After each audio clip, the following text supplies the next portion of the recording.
What's going on, y'all? Welcome back to the panel. I hope everybody had a good weekend because both MVP candidates had an amazing weekend.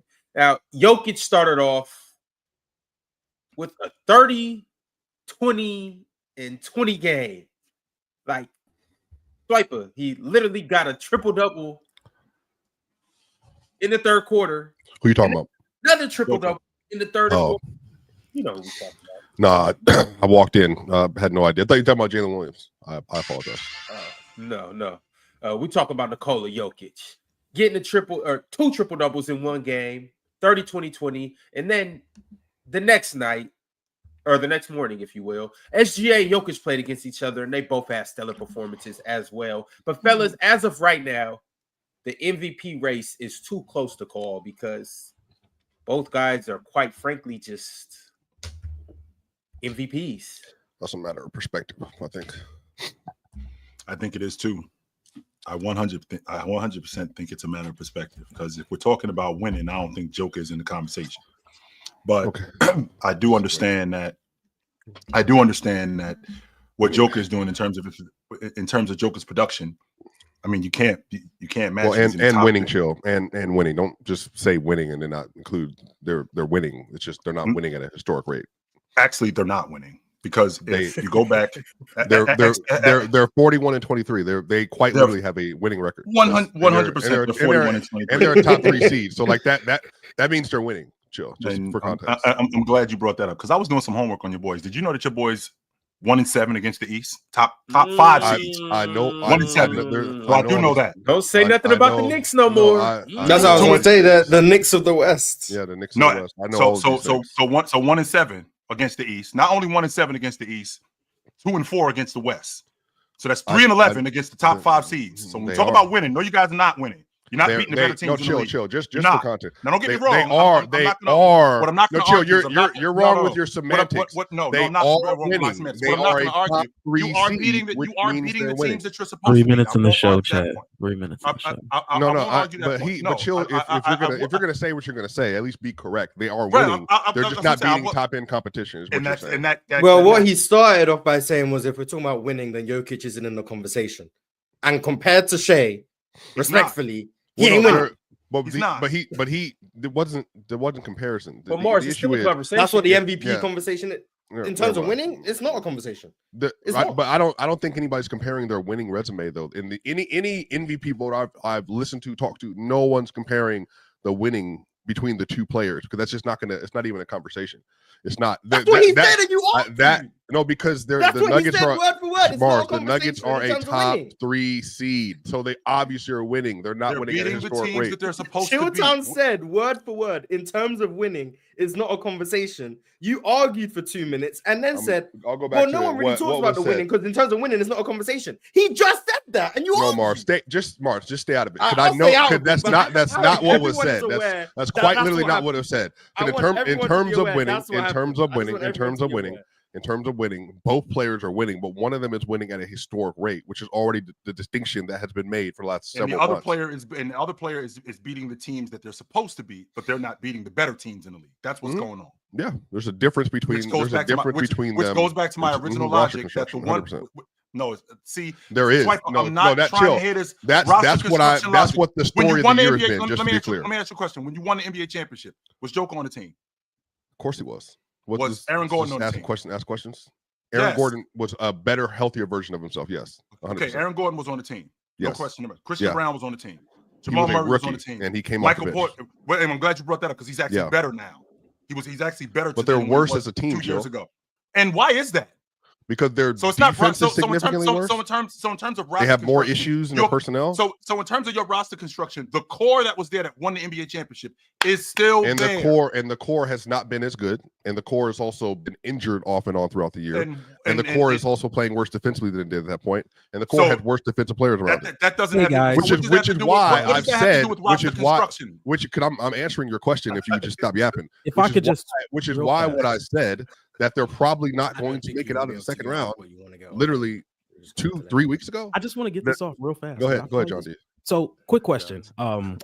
You know, there's been some complaints about the MVP discussion around the Twitter space. You know what I'm saying? And as I've been listening to this MVP discussion, I haven't heard a case for either one of your players. All I've been hearing about is the team success and the team around it. I mean, I came in a little late, so maybe I'm off, but I haven't heard this is why SGA should be the MVP. This is why talking to you specifically. Jokic. Either one of you guys. I didn't hear we've had this conversation. He's basically saying stop for screaming at each other in debate. Well, no, this is an isolated conversation. So, John D, I don't know whatever. I'm just saying. I want to hear. I want to hear. I don't know where your circle is. There have been. I want to hear the conversations for. We're not even in that segment, John D. Just sit on the bench and wait. Chill. And I we're in the winning conversation segment. Yeah, that we're crazy in the thing is, speaking of conversations and people actually debating and not just screaming on each other and people sitting on the bench. First off, Swiper, you might see John D soon in the PCL. Oh, PCL, yeah, second off, are y'all ready to see the bracket? Oh, yes. We're seeing the bracket right now. I got the bracket. Do y'all want? No, not at this moment. Probably at the top of the hour. It's full enough to show y'all the bracket today. Stop it. Don't even go. I might make y'all wait to the second hour, maybe the third hour, but we got the bracket if y'all ready to see it.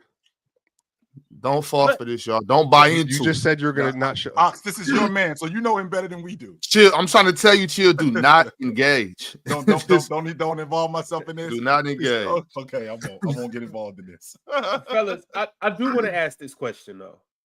So, obviously, we got somebody who, and they're both winning, and they're both putting up crazy numbers. One of them is winning at a historic rate. It's not one's winning at a historic rate, but Swiper, I'm glad you said that because one is putting up numbers at a historic rate. Which one do you guys value more?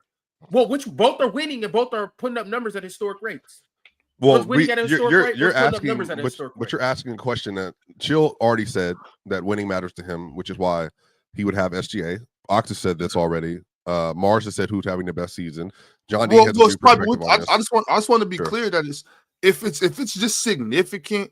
Yeah, you know what I mean? If it's a significant gap, I think we have to go. I think we have to put that in. But I mean, the Nuggets. It's not like the Nuggets are just losing games. The Nuggets are winning games too. We can. I mean, it's been brought up that they might be the Knicks of the West. That they don't really beat anybody significant. But I mean, you got to play who's in front of you. You know what I'm saying? A win is a win. You know what I mean? But I just wanted to say that though, Swiper. Like I think Jokic is one. I think they're winning enough for him to be MVP. I don't think that's really too much of a hindrance. Well, they're going to win. The question is they're going to win 53 plus games probably this year. So the question is going to come down to how much will that matter ultimately? Because I think the Thunder are probably going to win 67 possibly or something like that. 65 plus games. 65 plus games. Okay. But will that? And then it depends on like tonight, for instance, if tonight happens and let's say Jokic has a similar game to Friday, that's going to shift a lot of narrative. Like that's going to obviously that's just the way it works. Like narratives are part of the story. I don't think he had a bad game yesterday. If I'm being honest with you, well, I think he was good yesterday. I think he was on pace to have a great game, and then I think he hurt his elbow, and then I think everything went from there. Again, I don't know if people agree with that or not, but he was 6 of 11, and then he was 4 of 12 the rest of the game. So and he couldn't hit a jumper. So I don't know. But yeah, I think the winning stuff matters. But I think everybody up here has already declared their MVP for the most part. I don't. Well, except for John D. I haven't. No, John D hasn't been up here. I want everybody to restate it though. So, Chill, we're gonna start with you. Who you got? Sure. I think SGA is the league MVP this year. They got the best record in the league when it matters to me. He's leading the league in scoring. He's been leading the league in scoring for the majority of the season. On the defensive side of the ball, he's been elite. He's averaging almost 2 steals a game, which is top 3 in the league. He's only missed. How important are steals, Joe? How important are steals? I think steals are very important. Not everybody that leads the league in steals or are top 3 in the league in steals do not play defense. There's plenty of guys who are steals leaders that play defense. And SGA is one of those guys who also plays defense. So I think that matters. He's missed 1 game this season, and 1 game that he missed, I think they lost. But so he's missed 2 games. I thought he only missed so he's missed 2 games. And they have the second best record in the league. The other game he missed was the other night against Portland. Yeah. Mm-hmm. That was the game. That was the other game that he missed. So he's playing at a historic rate. He's averaging 35 and 5. Only 2 other guards have done that. That includes not 2 other guards. I'm sorry, 3 other guards who have done that. That's that won the league MVP. That's Curry. That's James Harden. That's Jordan. He's playing at an all-league defensive level, which means he's elite on both sides of the ball. He's largely one of the main reasons why this team is as good as they are offensively is because of him. And I didn't expect them to win at the rate that they're winning this year. The reason why they're doing that is because of him. They rely on him heavily on offense and on defense, even though a lot of you guys discount his defense because of the other guys that they have. But I think he's an elite defender. So with all of that being said, I think SGA is the league MVP this season. All right, Big Ox, MVP, talk to us. Mm-hmm. I've had SGA for the majority of the year. I want to say since probably early November, we start talking about, I think I had SGA. Jokic has been putting up some amazing numbers, and I mean, we just seen that 30, 20, and 20. I just don't think he's done enough for me to come off of SGA though. So I'm gonna stick with SGA for the time being. It'd have to be a crazy 5 weeks for me to change my mind. So I got Shai Gilgeous-Alexander as the MVP of the NBA. All right. Okay, you got Shai. John, who you rocking? Yeah, except for DeMontis. You right, Carlton. I got DeMontis name mine. At the moment, I don't know. And I thought I'd be able to make a pick before it came to me. But you know what? I'm gonna just go SGA. Maybe in 10 minutes. Maybe in 10 minutes, I'll be like Jokic is the MVP, and then another 10 minutes I'll pick SGA. But John, why is this race as close as you think it is? Because both of these guys are having all-time great offensive seasons. SGA is probably having one of the most efficient 30-point offensive seasons as a guard in NBA history, with Nikola Jokic having one of the greater offensive seasons, not only as a big, but as a player in NBA history. So the fact that both of them are impacting both of their teams at this high of a level to where these teams don't look half as good as they are when they're not on the floor, that needs to be talked about. How the Denver Nuggets look like one of the best offenses in the league with Jokic on the floor and the worst offense in the league without a question with him off the floor. How SGA makes this team look fringe playoff worthy when he's off the floor to one of the best teams in the league when he's on the floor. I don't have the exact numbers, but both of these guys are uplifting to their teams to the point where these are the two clear MVPs, So 1 minute when Jokic is dropping 30, 20, and 20, I'm like, it's going to be hard to take the MVP from him. And then one night when SGA is having 50 points on extremely well efficiency, it's like it's going to be hard to take the MVP from this guy. So I've flopped on the MVP for like the past every 3 days. Every 3 days. So my question to you is if you flip-flop, that means that Joker has been consistent this entire season. But the entire season, there has not been any drop-off on any point that he's not been consistent. Has he been consistent the entire season? Have we seen any fall off from SGA? Because I don't remember seeing SGA. Yes. I don't remember seeing SGA have any lulls in what scoring, was going on. Yes. I feel like Scoring, SGA I feel like this entire season, SGA has been not only at the top of the scoring, not at the top of the leaderboard as a scorer, but I also feel like he's been, to your point, the most efficient. So I don't get when he gives me 35 or when he gives me 29. I don't get 11 for 32 nights from him. I don't. Yes.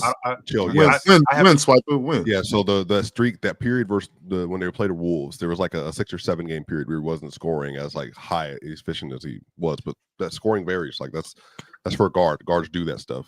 Yesterday, he wasn't great either. By the way, going into the fourth quarter, I think he had 32 on 29 shots or something like that. Like he wasn't hitting his shots, but primarily because of the jumper, like, which again always varies. So yeah, I think. Yeah, I mean SGA. So the separate. So what is this? So what is the separator between these two? So in my estimation, the separator has to be winning, because considering what SGA how has SGA impacted his crew winning? Because I can appreciate Joker, who I've seen him get neutralized. Right, I've seen Joker get neutralized. I have yet to see SGA get. I've seen Joker get neutralized. I have yet to see SGA get neutralized on both ends of the floor. What do you mean neutralized? And SGA we saw the Lakers game. That's what he means. We saw the Lakers. Okay. You're looking at him weird. Like we all saw the game. We watched it. Neutralized is his language. That's interesting to me. Okay. No, I understand. Why is it interesting, Swiper? He got neutralized. Perfect terminology. I don't understand what the problem is. Your man had 12 points. And you came up here talking about they was playing playoff defense. What's going on, Swiper? Chill. That's nasty, though. Chill. That's nasty. Yeah, I think using. Hold on. I think using a context where they threw in a defense that quite they had never seen before at them. Sure, if you want to say neutralized, but happens. Well, yeah, SGA had. But Swipe, that's nasty out of you too. But it's one. It's one. It was one game. SGA. But you're at. Hold on, because this time out. But you're asking me. You're asking me. Have both of them had periods in which they haven't played up to their normal level? Well, the answer is yes. But if you're saying consistency, like then yeah, like. They both have been wildly consistent this year, and so the issue with the Jokic thing is like even if Jokic's scoring isn't going crazy, it's the playmaking and the fact that he's on the court. The Nuggets typically are having like an elite offensive game, but I mean, it just depends. Like both players have had a very high floor this year in terms of what bad is. Both of them. So what's more important to you, points per game or true shooting? Well, scoring. Scoring is points per game. I just want to know. But it can't be scoring because you just told me that SGA took 29 shots. Yes, to get 30. Meaning that you can live with that through 3 Y'all quarters. Started laughing like I was trying to clown or something. I'm just asking the same question. I want to know what you. Not the way you asked it was funny to me. It's a fine question. I just want to know. I'm trying to get around to your you know what I'm saying, your perspective, bro. There's not a. I mean, yesterday, if you're playing yesterday and then you're in a situation where the best player on the other team is shooting that many times and has that many points, then typically you're living with it, is what I'm saying. That's a feasible world. If SJ had like 32 on 18 shots, then you're like getting cooked. Like there's probably like you're and on top of that, the Nuggets that weren't fouling a lot yesterday. SJ had 3 fouls in the first half. Like there are 3 free throws in the first half. Like some of this is just like they were playing, I think, smartly, and they were contesting shots. It just SJ was missing like those step back threes that he's been hitting as of late. And that was the difference in a lot of the game. But then, like I said, I think once Aaron Gordon went out, the whole game changed because the Nuggets didn't have. That's why I think the game got swung right there. Yeah, he been fine that joint lately. I ain't gonna lie. Because I felt like you guys had a good flow. The ball was moving. There was real good action, especially around the basket. But when he went out, I didn't think that the ball started moving as much. Mm-hmm. You didn't get as much as you were getting around the rim. And on top of that, which I still can't get a satisfactory answer on that, the Nuggets transition defense is one of the worst that I've seen in the league. And I understand how good Oklahoma City is as an offensive team, but they have a terrible time picking up the ball, slowing down the ball to pick up. I'm watching Alex Caruso get to the rim by the time someone even gets close to him. Like he's already at the rim. Same thing with J-Dub. J-Dub is getting picked up in the middle of the lane in transition. I'm thinking to myself, Jamal Murray, he's supposed to be, as your lead guard, the head of the attack. So he's supposed to be slowing guys down, only except he's not doing anything. Nothing. And that's your job as the lead guard. I got to slow a guy down at the point of attack. I don't get me wrong, I ain't looking for Drew Holiday or anything like that, but you do have to get in front of guys, and he's done none of that. Well, I mean, yeah, I think they started off the game playing well in transition. It's just the issue is like that first play Michael Porter had where he blocked it off the backboard for Lou Dort. I mean, they were just playing with a different kind of energy when the game first started. But then I think, as the game went on, I think Murray got blocked at the rim, or Christian did, and then they ran out like 3-on-1 or whatever else. Like, yeah, the Nuggets just don't have the Brown is not like KCP. Again, I know I bring this up. He's one of the best transition guards in the league, and so they just don't have a player that's able to defend consistently in those settings. But I do want to give Michael Porter credit. He did his best yesterday. Swipe, I need you to start talking more about Christian Brown in terms of his play this season. He's been a lot better than you've given him credit for. A lot better. In fact, I think he should be in the most improved conversation because what he's done, in fact, his scoring total this season, because you said you care about scoring, his production is double this season from last year. So with his production doubling from this season last year, on defense, he's actually been really good as a defender, as an on-ball defender. I don't think he's an all-league defender, but I think his closeouts have been good. I think he's been really good at not fouling. I think he's had a foul yesterday on a 3. I mean, a lot of guys foul on 3s, but I think he's been good at not fouling consistently. I don't think you give him enough credit as a defender and just as an overall player. I think he's been really good for you guys. The fact that Aaron Gordon went out of the lineup, I think that's what really screwed you guys up, though. But he's been really good for you guys. Yeah. Yo, Morris, we have yet to get who you believe should be the MVP as of right now. Today. Who you got?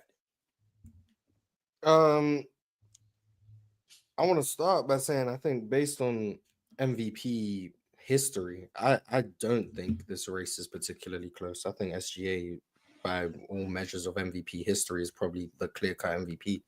I think he has as close to a perfect MVP case as you could conjure up based on just the history of the award. So I think SGA is going to win it. But as someone who have been consistent, I think the MVP just goes to whoever plays the best in the regular season. I think Jokic has played better than SGA. So if I had a vote, I would vote for Jokic. But based on how the MVP award has been awarded historically, I think SGA has the best MVP case we've seen since like 2020 Giannis. So what's that, 5 years? I think he has the best MVP case of the last 5 years based on historical precedent of the award. Elite on both sides of the ball, historical winning.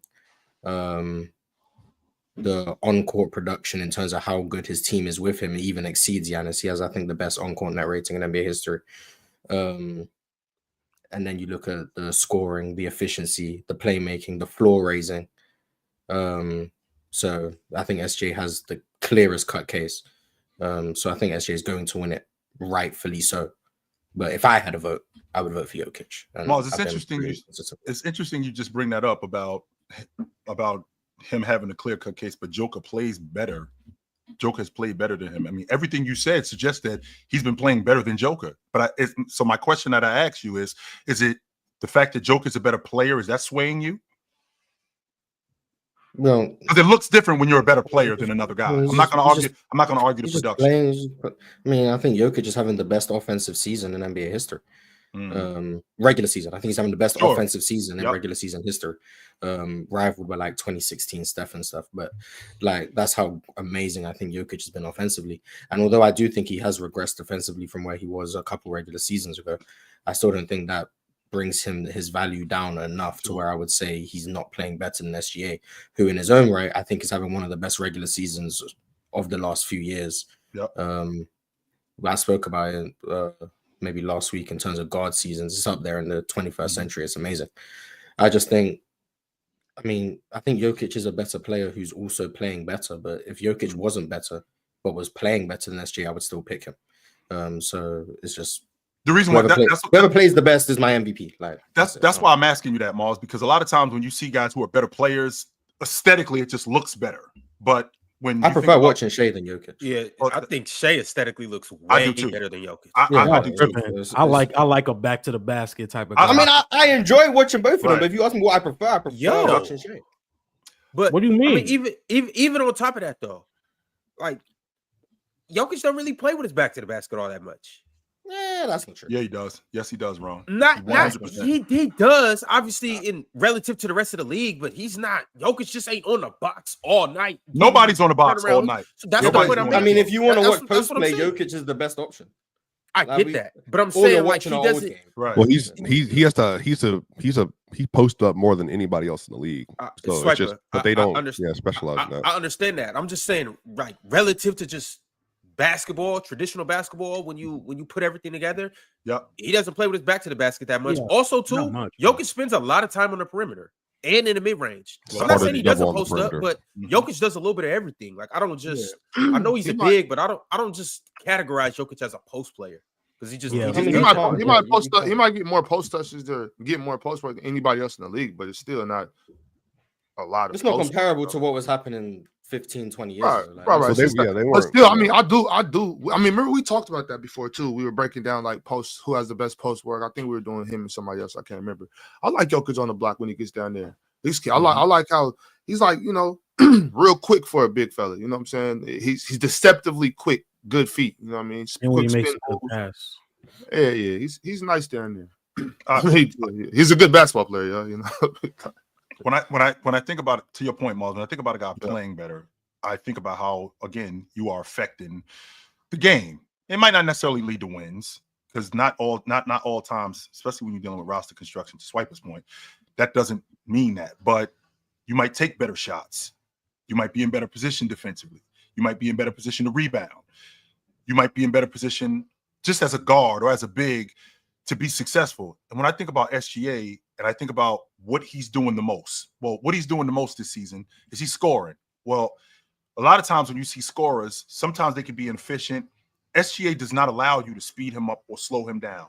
I very rarely see SGA taking bad shots. And I think that one of the main reasons why he's as good as he is this season, since you brought up him being, I'm talking about Joker, since you brought up playing better, I think that's one of the main reasons why SGA has been affecting winning as much as he's been winning, has been affecting winning as much as he's been affecting winning, because he doesn't play outside of himself. He takes what the defense gives him, and then when he decides to take more than what the defense gives him, he takes it in a way that's going to be successful for him. He's not taking shots where he's got 2 and 3 guys hanging all over him. He's not taking shots at the rim where he knows that he can't score when there's a big guy in there that he can't score over. He plays very much within himself. And then on the defensive side of the ball, I very rarely see him out of position defensively. I very rarely see him, especially in rotations, I very rarely see him not in passing lanes where he's supposed to be. So when I think about a guy playing better, and I think I equate that to affecting winning, I mean, and affecting the game, not affecting winning, but affecting the game.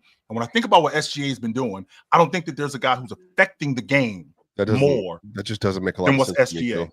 Because if that was the case, then anything you would think that I say doesn't make sense to you. Well, no, plenty of stuff. But I guess because I've asked you this before, why would that not? If we're doing that in the MVP conversation and we're doing the winning thing, why would that? Because why then would Tatum and Mitchell not be like higher on the MVP? I think they should. I'm not arguing that, Swiper. I'm not saying that. I'm not saying that. Again, I'm not saying that to say that SGA is the only one who's doing that, but the separator, for example, like I just brought up SGA as a bucket getter.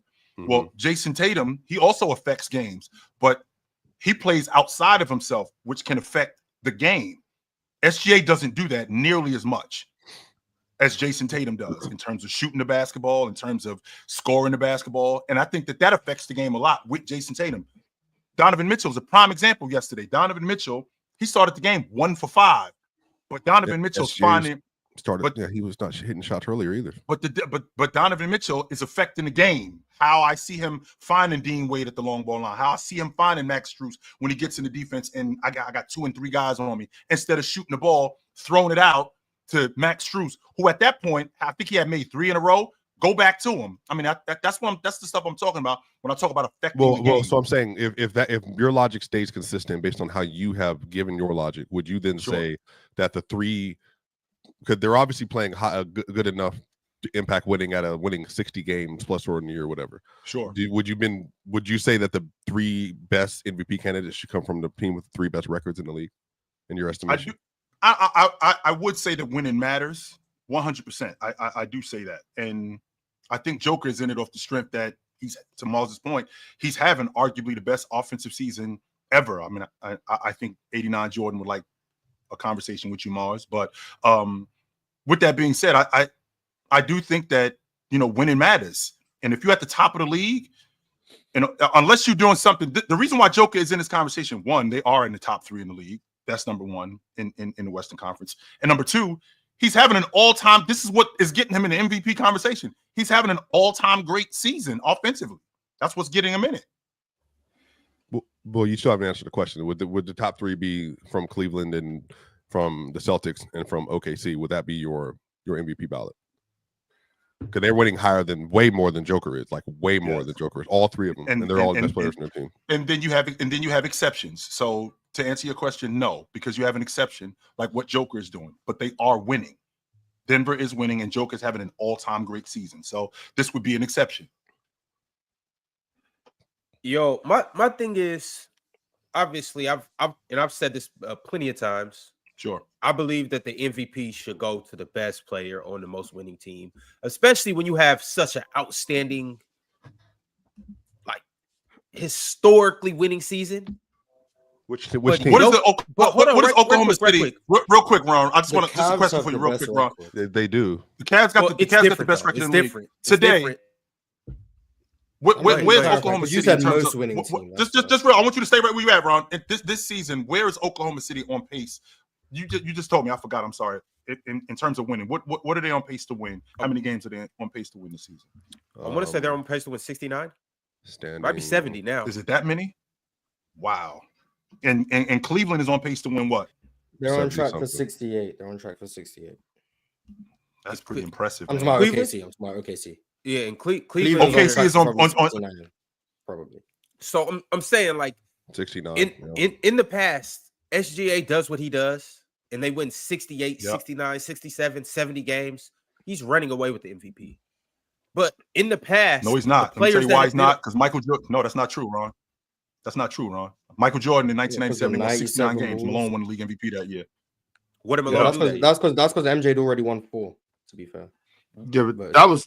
Actually, I mean, that was a while ago. But my thing is like, I believe SGA is running away with this though. Like, I know we're having conversations and things like that, and I think that 30-20-20 is a very big deal. I think it's because you know how hard it is to get 20 assists. Like, that was a very big deal. I would not try to downplay that or anything. I don't care if they're playing the Suns. I don't care who they were playing against. You know what I'm saying? 30-20-20 is crazy. But I do think SGA has this one in the bag. I will be very, very like I will be in complete disbelief if Jokic wins MVP this year. The last draw poll had SGA having 70 of the 100 first place votes. That's running away. I'm fairly confident if they did it again, it would probably be more votes for SGA. Like already a month ago, SGA was running away with it. Mm-hmm. I think the gap has got wider. I think SGA is going to win. You think it's got wider? I think Jokic. So I mean, you guys heard what I've been saying. If they get the number 2 seed, that's what. Well, it don't matter about the seed. OKC might have the widest gap between a 1 and a 2 seed in NBA history. And also, the 2 Jokic might have Jokic might have the widest gap in terms of production between him and the next player behind him. That's what I'm saying. The gap between their winning is the same gap between the production. They're up 12 games. And Jokic is beating the shit out of. If we're talking about total production, Jokic is beating the shit out of SGA. Yo, that's not true. Second. I'm third in the league in scoring. Production is that's not true. I'm third in the league in scoring. I'm third in the league in rebounds at 13.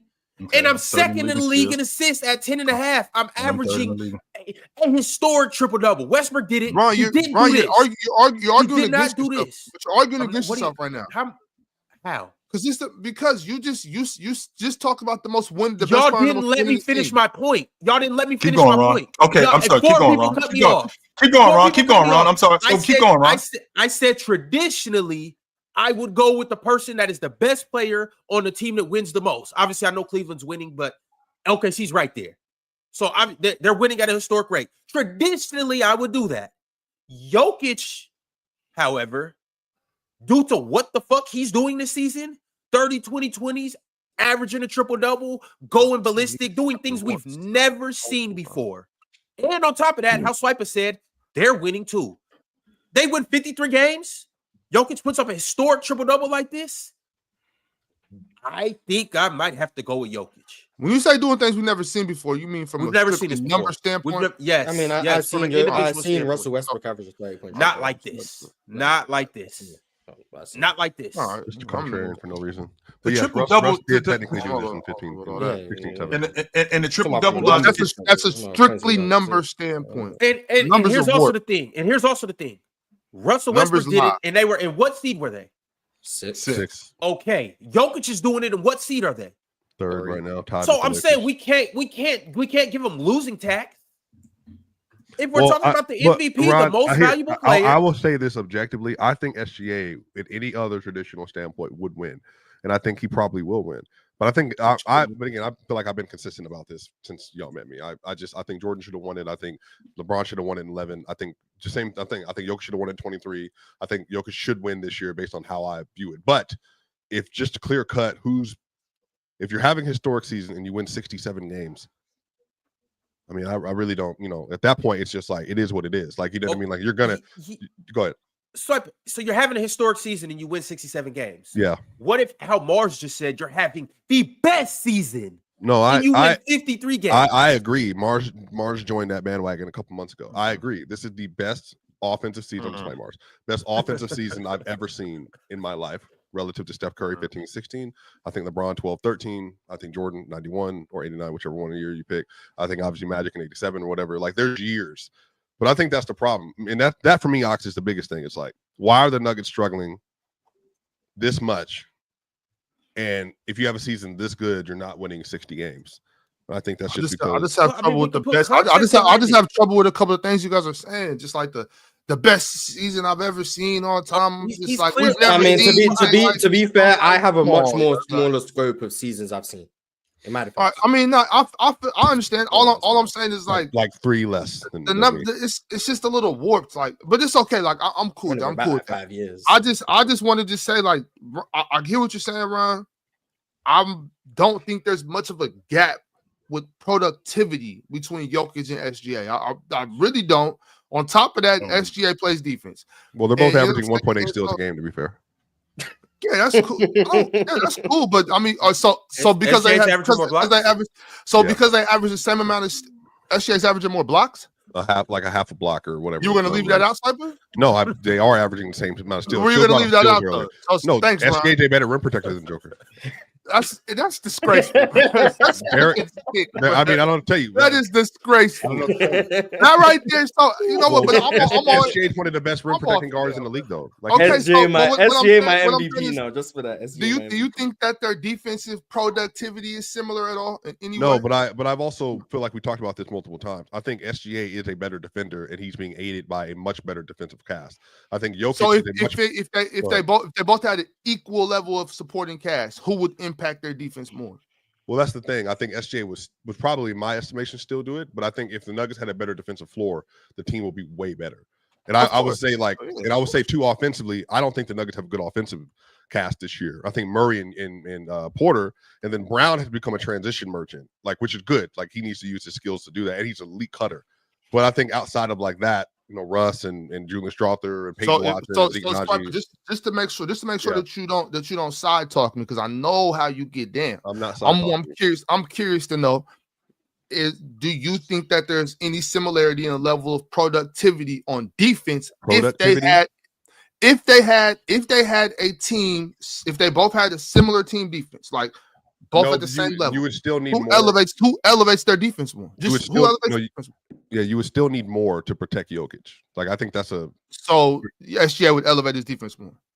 Yes, but SGA is a guard, though. Jokic is a non-rim protecting big, so he needs more to be adequate and pass on defensive end. Right. So basically, yes, SGA. Okay, so that's what I'm saying. Like the offense isn't that crazy. It's probably but Mars, I think that's not Mars. That's what I'm saying. It's a difference, though. I think Jokic per this season has an underwhelming cast.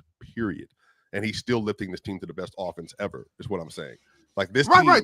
That's fine. I feel you. Like, but I think Jokic, if they had a different type of offense, he would be even better than what he is right now. That's what I'm saying, based on how he's played. What other offense? What other kind of offense do they need to have, Swiper? They built that offense around Joker's skill set. That's exactly why that offense runs the way it runs. Remember, and you just told me the that reason why they're. Go ahead. You just told me that it's already an historically great offense. So how much better can it be? Is it because he doesn't have the players in order for it to be already great? With Jokic on the court, yes, they are. It's the best offense with ever. Jokic on the court. What I'm saying that, like, Murray and Porter this year, Porter's had a slide obviously recently. I think he played pretty well yesterday. Murray started the year off horribly. Aaron Gordon has been missing for half the year, and then Christian Brown. Can we just cut the shit, please? Can we just cut the shit? You did. All right, look. You cannot be the best player in the world. You're a center at that. You're a 7-foot center. You cannot be the best player in the world as a 7-foot center if we have to protect you on this side of the court because you can't protect the rim. I gotta protect you because you can't protect the rim. Why? That is why? When they figured it out, why? Because you want us to call you the best player in the world. You're a 7-foot center, and you have to be protected on the other side of the floor. They did this when they did this. They had the third best defense in the playoffs to win the title going away. So I don't care. That's not what I'm talking about. It works. Obviously, it works. That's not what I'm talking about. Well, I'm saying you can't be the best player in the world. We've never had a center archetype like this. We talk around it, and you guys say, "Oh, well, he's just not a good rim protector." You say that, and that's supposed to be the end of it. Okay, but what about after that? Like what? Active hands. Like this what? This is what I'm saying. Like, are we having if a you're a basketball 7 foot talk? center, and I have to protect. This is a basketball talk. There is no trolling here. Don't try that shit with me. I'm trying it today because I'm trying to figure out what is. Talk, and I'm dead serious about the fact that if you are 7 foot we have and I have to protect you on the defensive end. No. Ask you a question. If I got to protect you on the defensive end of the floor, I don't want to hear this no more. This is crazy. But I'm saying, Ox, if what we've never had an archetype like this though. So who else would you compare him to historically? I wouldn't. I'm not comparing him to How about Shaq?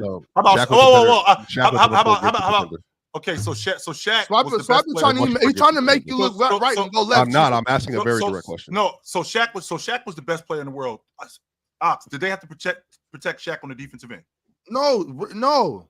Did they have to protect Olajuwon on the defensive end? Not as far as now. Swiper, hold on, because in certain aspects, yeah, like when he got caught in that pick and roll with the Kings, of course, that's what it is. That's that. But what I said was, as a 7 foot center, not being able to protect the rim, and we have to protect you because of your lack of ability in the paint. We've never had a center like this though. Never had a center like what? What does that even mean? Like, we've never had. So Marc Gasol. If he was elite on the perimeter, or something, and then the older Sabonis were two different players. They were two different players. You're saying that to say what? I'm trying, Mark. I don't know why you're just talking. Keep going, Swiper. Keep going, Swiper. I'm bullshitting. You're trying to wiggle out of this. Talking about we've never seen anything like this. We've never seen anybody. Can you explain that part, Swiper? Like yeah. What I think is disingenuous about this conversation that we've had 12,000 times is that yesterday that wasn't even the issue. Like, he played well, and especially in the first half. They were playing good defense, and especially with Jokic. But you never say that because you're a casual Ox and you have casual view of how you watch that game. Yeah. And so he literally had three. He literally had like 3 blocks at like in that half alone, and like did everything you asked him to do. But then of course Ox didn't say anything because you're probably watching. I don't know. Baddies, baddies, whatever. You watch that shit. Love Island. Love Island was a good show. Love Island was a good show. First off, I didn't say Love Island. Love Island was a good show. Love Island, Real Housewives. The Love Is Blind reunion came out. Real Housewives. Real Housewives of Atlanta was good last season, by the way. Can we get back to the point? Possibly know that? I just want to get back to the point, and Swiper's point that we've never seen anybody like this. We've seen guys affect teams offensively. We've seen great offensive players before. Never.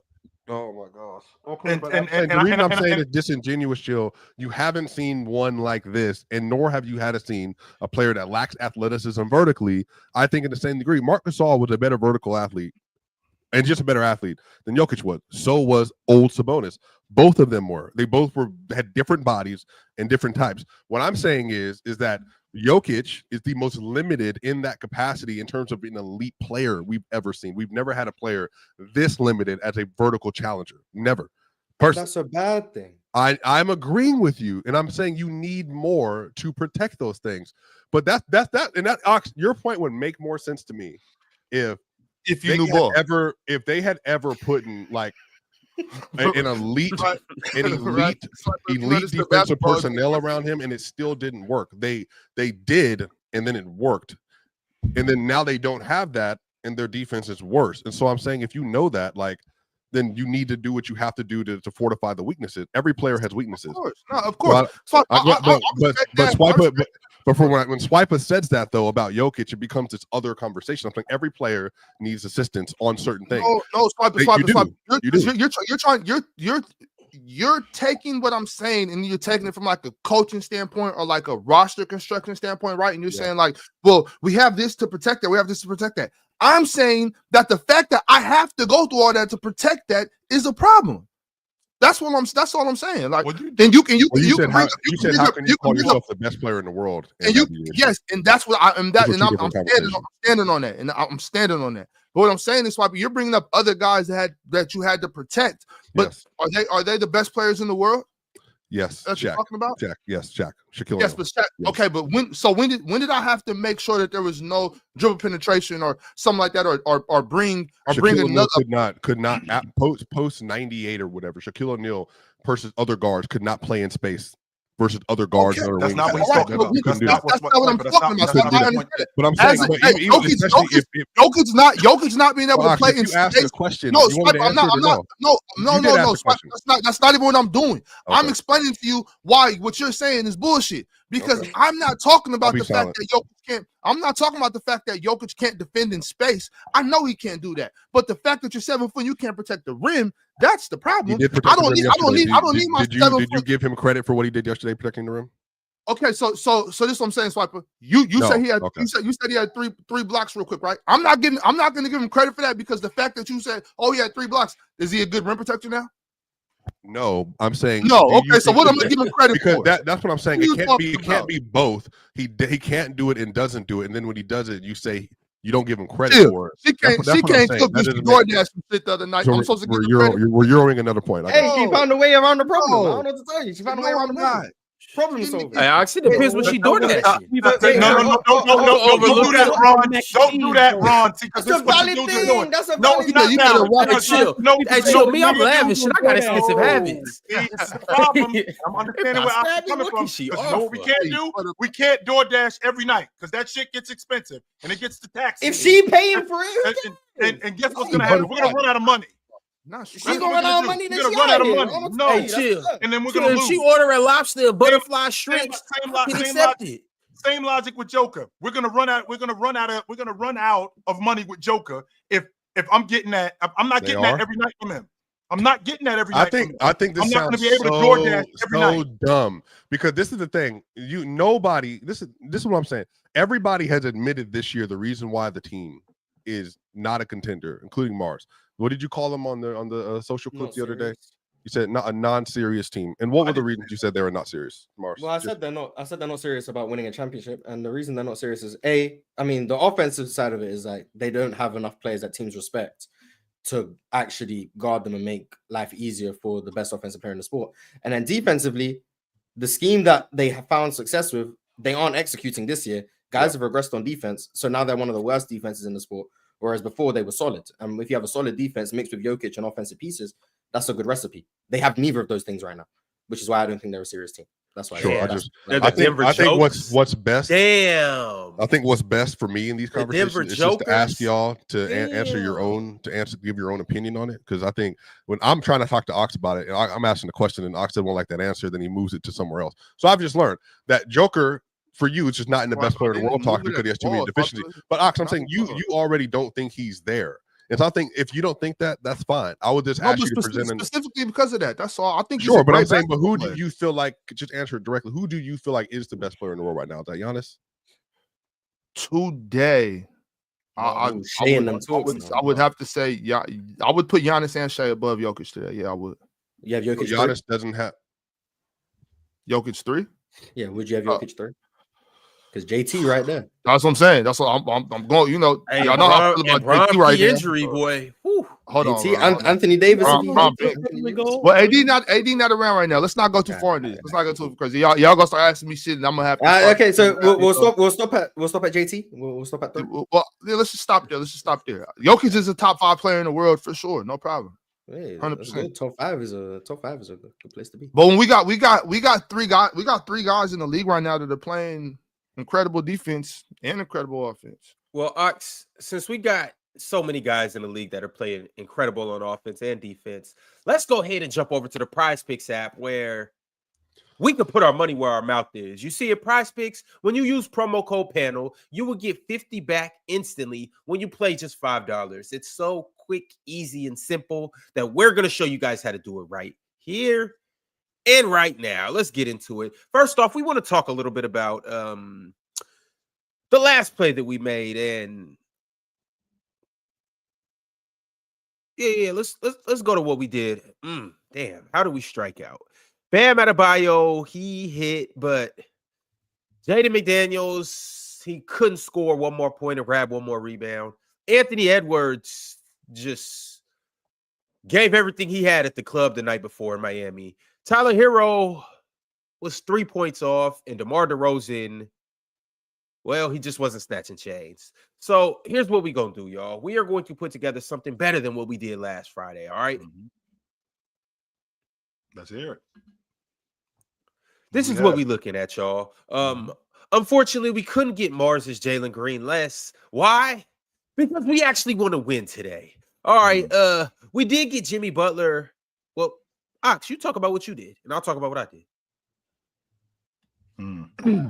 Okay, I'm going today. I'm just going with rebounds and assists. Jimmy Butler versus the Portland Trailblazers, 11.5. I think that's easy money. And obviously, Giannis Valanciunas, 14.5 points and assists against the New York Knickerbockers. DeMontis is out, but we're gonna keep it Lithuania. So you think because DeMontis is out, he has a better shot at hitting that? Yeah, of course, he's going to get more minutes. Giannis Valanciunas is playing great basketball for us right now. We have the best backup center in the NBA, by far. Shout out the Kings and shout out Jonas. Well, I'm going to go with two European superstars because, well, they're European superstars, and also too. Well, Luka Doncic is playing against the Brooklyn Nets, but LeBron James will not be there, which means Luka's going to have to take on more of a scoring role. And on top of that, I don't think the Lakers just blow the Nets out, especially without LeBron. I think it's going to be maybe not a neck-and-neck game, but Brooklyn's going to stick around for a majority of the game, so I think Luka's going to have to score 30 points in order for them to win. Also, Nikola Jokic, as you could tell by the first 30, 40, 50 minutes of this show, he was embarrassed last night. And I think he's going to come back and have to prove himself tonight. I think he's going to want to prove himself. I think the competitor and the MVP in him is going to come out tonight against the Oklahoma City Thunder in a rematch, back-to-back nights. On top of that, Nikola Jokic wants this MVP, regardless of how nonchalant he acts. So he is going to put on an all-time performance tonight. Hell, we might see another 30, 20, and 20 night against OKC. So I got Jokic more PRA, and that's how we rock. Fellas, before we get into super chats and comments of the week, and before I give you guys the PCL bracket and all of that good stuff, first off, if you are watching the show, make sure you like it. Second of all, if you are watching the show, salute to everybody that is a Hall of Famer. That's Cobra Son of Raditz. That's Tyrus Williams. That's Multi Kinney. That's 40 Cal. That's Vale. And last but not least, that's Cheese, the man who be gifting all of you guys Players' Choice memberships. Before we do that, though, I do want to talk a little bit more about Jokic and SGA. I want to talk about how SGA joins Michael Jordan as the only player in the last 40 years to record 30 points in 40-plus games over 3 consecutive seasons. It's interesting. It's interesting how they move the goalpost when they do stuff like this, because Giannis would have done it. I mean, Giannis last season, it was either the 22-22, because I did some homework. Giannis is probably going to do it this year. He did it last year. And the year before that, he missed it by 2 games. He did the same thing with Joker. Joker is in the top 3 in the league. And the reason why they moved the goalposts, because Chamberlain was in the top 4 in the league and all of this stuff that Joker was doing.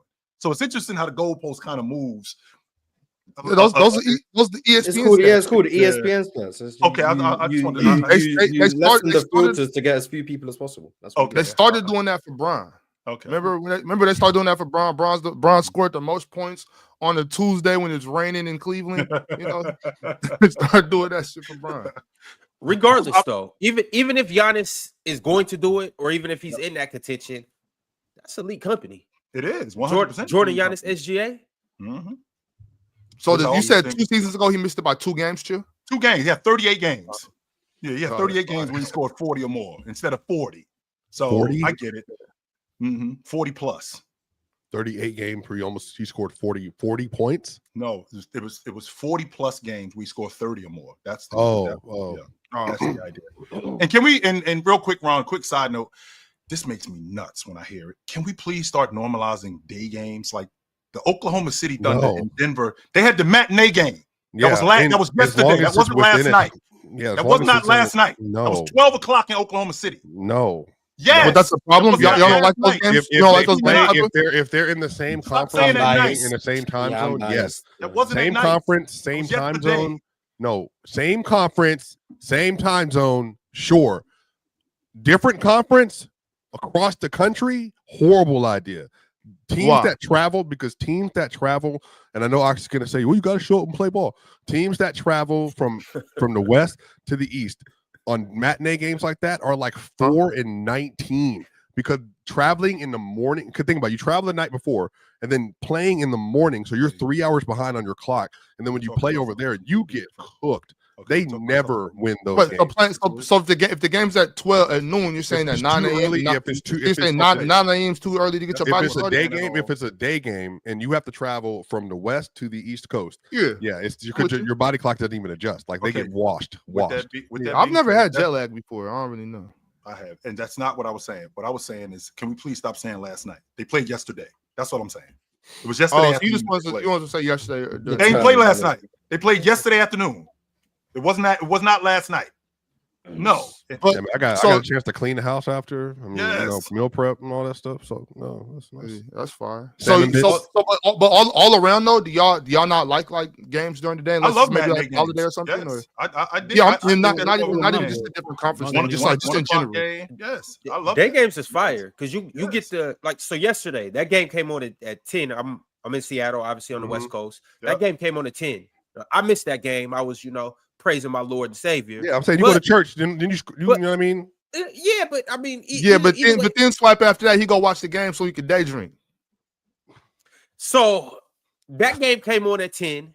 Obviously, that's you wake up to that game, but then you get to watch basketball throughout the rest of the day, and then I got to end my day on the on a Kawhi game winner. Before that, I got Giannis and the Cavs. That was yesterday. I know you was conflicted. That's not what that game was. That wasn't Giannis and the Cavs. Last I checked, are there not? Because I haven't been to church. Cavs role players versus Giannis. But aren't there multiple sessions? So I don't think Jesus would be that upset. Well, it depends how big the church is. You have an 8:30 a.m., 10:30 a.m., and 12:30, or you have a 9, 11, and 1. Yeah, I don't think he'd be tripping on me because I probably would have missed that. I probably would have missed that. But if you were on the West Coast, unless the church is at 8:30, most churches are an hour and a half. That means if I get in there at 10, at 9, I'm leaving. Yeah, I'm leaving at 10:15. Got a lot of praising Jesus. No, it's just But what I'm saying, what I'm saying is in America it's different. So I'm gonna tell you like this: in order for me to start making sporting events, I had to start going to white churches so I could get up out of there. You know what I'm saying? Because you go to the black church, you're gonna be there till about 5. Look, I said, you know what? I'm gonna go find me a nice good white church. Pastor Tom. They're gonna be parading ox around. Right. Go to a church with a younger pastor. A younger pastor, they're gonna have you out of there no longer than 2 hours. No longer than 2 hours. 2 hours. Not if his father and grandfather was a pastor too, because he grew up in that. He gonna be in there. Trust me, I got the formula. I used to go to church with my grandma. Have to wake up at 7 o'clock. We not leaving the church till 2:30. Because you was going to Sunday. Church was over at like 12:30, 1 o'clock. But after that, she gotta have a conversation. She gotta get some food. I'm trying to. John, it feels so much better being able to drive to church. I would just put it that way. But I'm gonna keep it pushing though, because I do want to acknowledge what Jokic did on Saturday. We've spoken on it a couple times, but Jokic had Saturday, quite simply, video game numbers. Friday. Oh, that was Friday. It was Friday. Yes. Yeah. Jokic had 31 points, 21 rebounds, and 22 assists. Shout out to Kevin Durant. That's great. Shout out to Kevin Durant. He made it possible. Shout out to KD.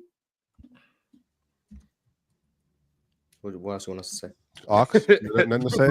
You were loud earlier. Nobody. Are we all speechless? I watched Chill with Chill on Saturday. I'm not gonna lie to you. And the first thing Chill did is bring up somebody else. By the way, you know Will Chamberlain. So we have to talk about Jokic first. I just think it's about Jokic. I just thought it was funny. It was like Will Chamberlain. Actually, because that was the title was supposed to be Jokic. Yeah, so I get what you're saying. But that's why Chill is the best show on the platform, because we do it how we want to do it. Well, I don't know what is it about Will Chamberlain. So Will Chamberlain, what Will Chamberlain? What did he do? Well, the 20 assists. I think Chamberlain had. I mean, what did Joker have? 22 assists. Yes. Yeah. In that game, something like that. Correct. Yes. And didn't we literally just have a conversation about, because Chamberlain had 21 assists in the game. Yes, he did. So 268. Yeah, Chamberlain had 20. Yeah, Chamberlain had 21 assists instead of 22. So I mean, like How many something like points and this, rebounds he something got like that this. It's not like this didn't happen. Yeah, he Oh, so went Chamberlain had 30, 30. 30, 20. No, Wilt had 22, 25, and 21. 22. Yeah, it's him and Russ. Yes, him and Russ had done 20. If he would have made his free throws, he would have had a 30, 20. Yeah, well, he wasn't. Well, hit your throw. By the way, Chill, I just want you to know that I'm posting it later. I've watched like several Wilt Baylor West just for you, right? I'm preparing for PCL in my brain because I know Ron's gonna ask some question about something from the 1960s, and so I'm. We're not doing that, are we? I don't know. I'm prepared for it either way, Chill. I don't want to walk into something blind. I don't want to walk into something blind. And look, I get it. I understand like your infatuation, Wilt, my brother. So I understand. I did think it was like yours with Joker. Holy that's shit! Fine. That's cool. But I'm saying that like in this specific event, you know what I mean? I did watch. I was like, I wonder what Chill and Ox are gonna say or whatever. And then it like immediately pivoted to like within 3 minutes to like, you know what I mean? But I like the show. I'm glad it's back because I was listening to it while I was doing something. I got y'all, playing in my ear while I'm like, doing some other stuff. I almost called in. But I had mean back? We ain't never left. I know. I just say I wanted to call in, but I had to go take some stuff, take care of some stuff. So shout out.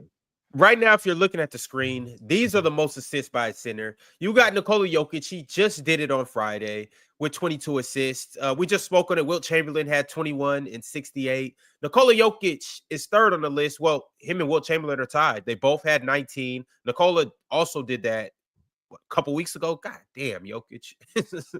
So he did that a couple weeks ago. February 24th, he had 19. And Wilt Chamberlain in 68 as well. He had another 19 assists. How many minutes did he play in those games? 48? What is it with these two with February and March?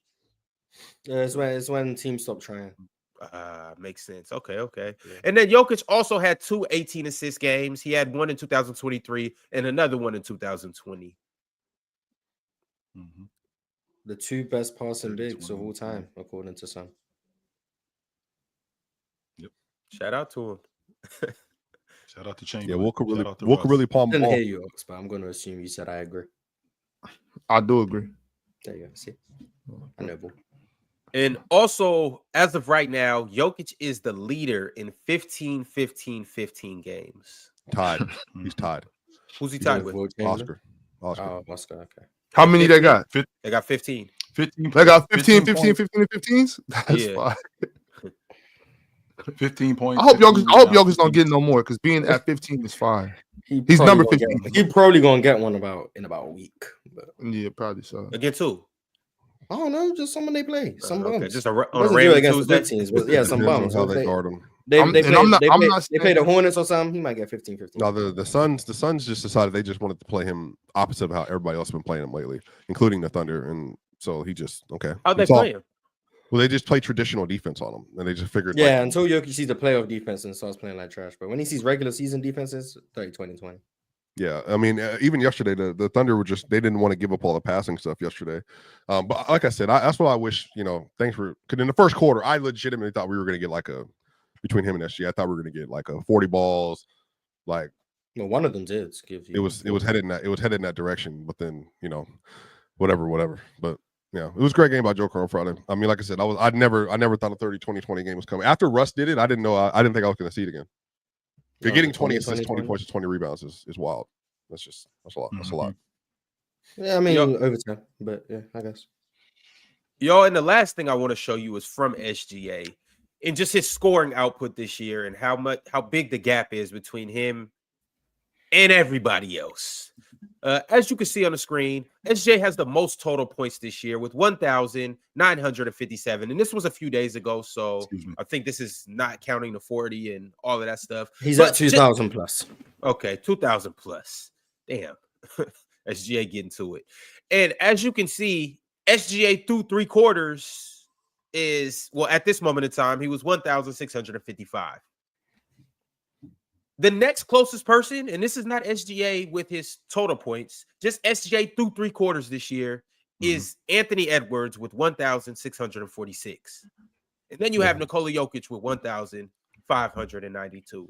So if you just take out Nikola Jokic's fourth quarter or SGA's fourth quarter production, he still would lead the league in scoring. And he also leads the league in scoring without getting to the strike too, by the way. He's averaging almost 25 really? a game. Yes, he averages 24/7. And by the way, the reason why I brought that up is the reason why I brought Kyrie Irving up is because Kyrie Irving is averaging 24/7, which is good enough for 12th in the league. And that's with free throws. So SGA without free throws, he's right outside the top 10 in the league in scoring without free throws. If he was playing in all of these with all of these other guys, so with free throws and as efficient as he is, that's who SGA is. And at that pace where he's at right now, what are we at? 1957. I think that's what you said, Ron. 1957. So we still got another month. So we still got another month left in the season. Am I going to get another 500 points from SGA? So am I looking at close to a 2,500 point season from SGA? Of course. Yeah. Wow, that's pretty. That's pretty is he the best scorer in the league? I still think it's Luka. I don't even think Luka. This Luka sucks. Yeah, I'm not even. Luka can't score at all inside the paint. Yeah, this Luka. Really? No. This Luka, this he year. sucks. Mm. Yeah. Last year, Luka, yeah, he good. This year, Luka. He went for 30. He went for 30 a couple of nights. Yeah, ago. off. Man, you watched the chill. I know you watched that game. Don't tell me about he had 30. You watched the game. He sucks. Jalen You're not about to start box score watching when I know you was watching that game. I did watch the game. I so did. don't tell me he had 30. 30. You know he wasn't good. But he did have 30 though, Mars. And Jalen let's not make it. Wait. Let's not make Mars. Let's not make it sound like. Let's not make it sound like he was that 30 was atrocious. just. Still, he had a He was bad game. atrocious. He had a bad game. Atrocious. But he all did make watched that game. garbage We time. don't They were need to down pretend. We all 15 watched that points and he game. started You don't deciding need to to score. pretend. That was It was not atrocious. good. It was That atrocious. was a bad game. We're just talking about scoring in general. Even if Yeah, you I know, play but he bad, if wasn't you put scoring the well ball in either. the hole, you know what I'm He saying? wasn't scoring well when the game mattered. Is what I'm saying. Like JB had him in Pelican Bad Bay. game. Yeah, Pelican Bay. so did Yeah, Al. well, that's what JB Al does. Though. That's Horford. what JB does. got his I'm so number. sick of watching. Al Wait, Horford. stay right there, Swipe, because that's why he's a first ballot Hall of Famer. Al Horford. Al Horford. Al Al Horford is amazing. closer Al to Horford Chill's is age than Mars' age, and he's still doing that. That's crazy. How old is Al Horford? 38. 38. And they made a conscious effort to go after him. Bro, yeah. What? But no, but that was dumb. Derek White's a much better option for Luka. As switch heavy as the Celtics are, they made a conscious effort to go after Al Horford. We getting Al Horford and switch. But and I'm like, see, It was a bad decision. This It is was a when bad I decision. looked at the game, I'm like, the Lakers are trying to do what Boston does really well. And the thing is, the Lakers have way too much that Boston can attack compared to what Boston has that the Lakers can attack. They're trying to get Austin Reeves on Al Horford. They're trying to get Bron on Derek White. But I would say I trust the Celtics to attack Luka and AR with JT and Jaylen Brown more than I would trust the Lakers to attack Al Horford. That's who we need to talk White. about. You know who played like a man. Jason Tatum. Jason Tatum played like a man. It's like Was everybody- going to the rack. Jason, he's a good player. I don't know what to tell you. Jason everybody's just like, oh my God, JT's hooping. Imagine that. Jason Tatum. being good. Jason No, Tatum, no, good, no, no, good no. basketball Jason- player. Who'd have thought? I don't know. Crazy. He good.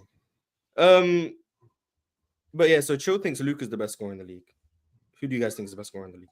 This year or just period? I'm cool with Luka. If someone asked you who is the best scorer in basketball, who do you think it is? I think it's Jokic. You think Jokic is the best scorer in the league? Okay, Ron. So Saturday. It's SGA. I'll say It ain't even much to think about. Probably, It is man. it is You clearly guys are Shai SGA. right now. Like it's clearly. Swiper, who the best scorer in the league? I'm still taking Jokic for the money. I think Okay, in every so- setting. Yeah. 2 Jokic, a Luka, and 2 SGAs. Okay. I think Luka Mars? definitely could be. I think SGA is the best scorer in the league. Yeah. That shit this year. 3-ish, yes. No. You guarantee me help, hey, Joel Embiid, but you know, it just doesn't exist, unfortunately. But Yeah, I wish. yeah, just that. Even I've given up on that. That yeah, I doesn't know you're exist. still on that train, but yeah, sorry. Yeah, so, but no, I think SGA, he's a historic scorer. It's amazing How tight would the race be right now if Embiid was healthy? for scoring or MVP or I Like think just he'd for be- MVP stuff. If he was like having like a healthy, not If he was playing like he 44 was games. last if year, Embiid No, was no, playing no. like he played last year. Mars, you can say it. Hey, It wouldn't be you're close. right. No. No, No, no, I'm not gonna say it would be. I'm not gonna say it would be. I'm not gonna say it would be. SGA is running away with this thing right now. No, You but that's just not- told me that. it's- SGA. Billy wouldn't be Billy wouldn't matching win OKC's 60 plus winning. games. Billy wouldn't match OKC's winning. So if Joker, if not Joker, I'm sorry, Joel Embiid, for all intents and purposes, was playing and he was healthy. We saw Joel Embiid healthy 2 years ago. With him being healthy, they were at the top of the East. I think they were third at one point. Yeah, they in the were East, or 3 or 3 seed, second. yeah. And he was averaging 35 a game No, he on wasn't. really good efficiency. No, that was the next year. That was last year. the next year. So Right. Yeah, So he's just averaging a little 30. peasant 33. Just Right. you know, So if he's healthy, which I mean that's who Joel Embiid is. If he's healthy and doing everything that he's doing in the mid range, on the box, at the long ball line, in transition, 90% at the strike. By the way, by the way, this dude shoots 90% at the strike. So with all with all of that, one of the main reasons why he won the league MVP is because to what SGA is doing. He led the league in scoring that year for the third straight year. By the way, so if he's doing that again. And now we're at the point where that's what's the fourth time in 5 years, and Philly is at the top of the Eastern Conference. They wouldn't be at the top of the East. I mean, they wouldn't be close to Cleveland or Boston. They would be probably the 3 seed at most. And it would be a distant 3 seed. But SGA, like OKC are just so much better. Like SGA would win the MVP against most people, even including Embiid. If it was up to me, do I think this Embiid is playing better than Jokic is this year?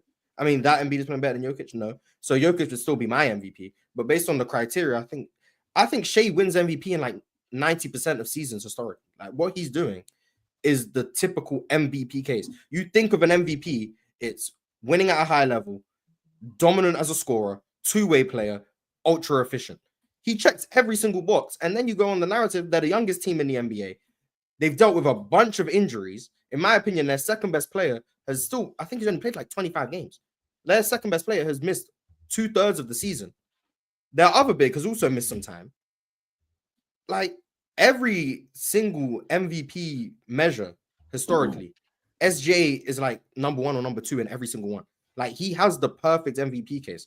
You go back through our history, like 2020 Giannis, I think had a perfect MVP case. 2016 Steph had a perfect MVP case.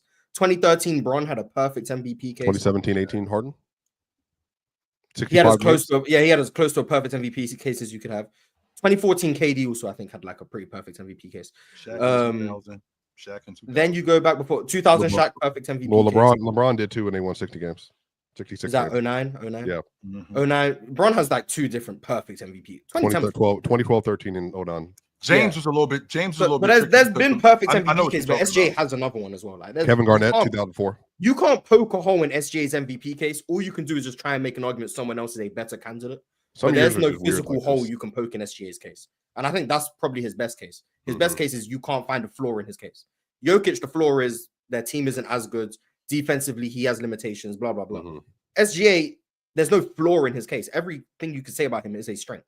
Like there's no weakness in SGA's MVP case. That would be the hole that's going to win going away.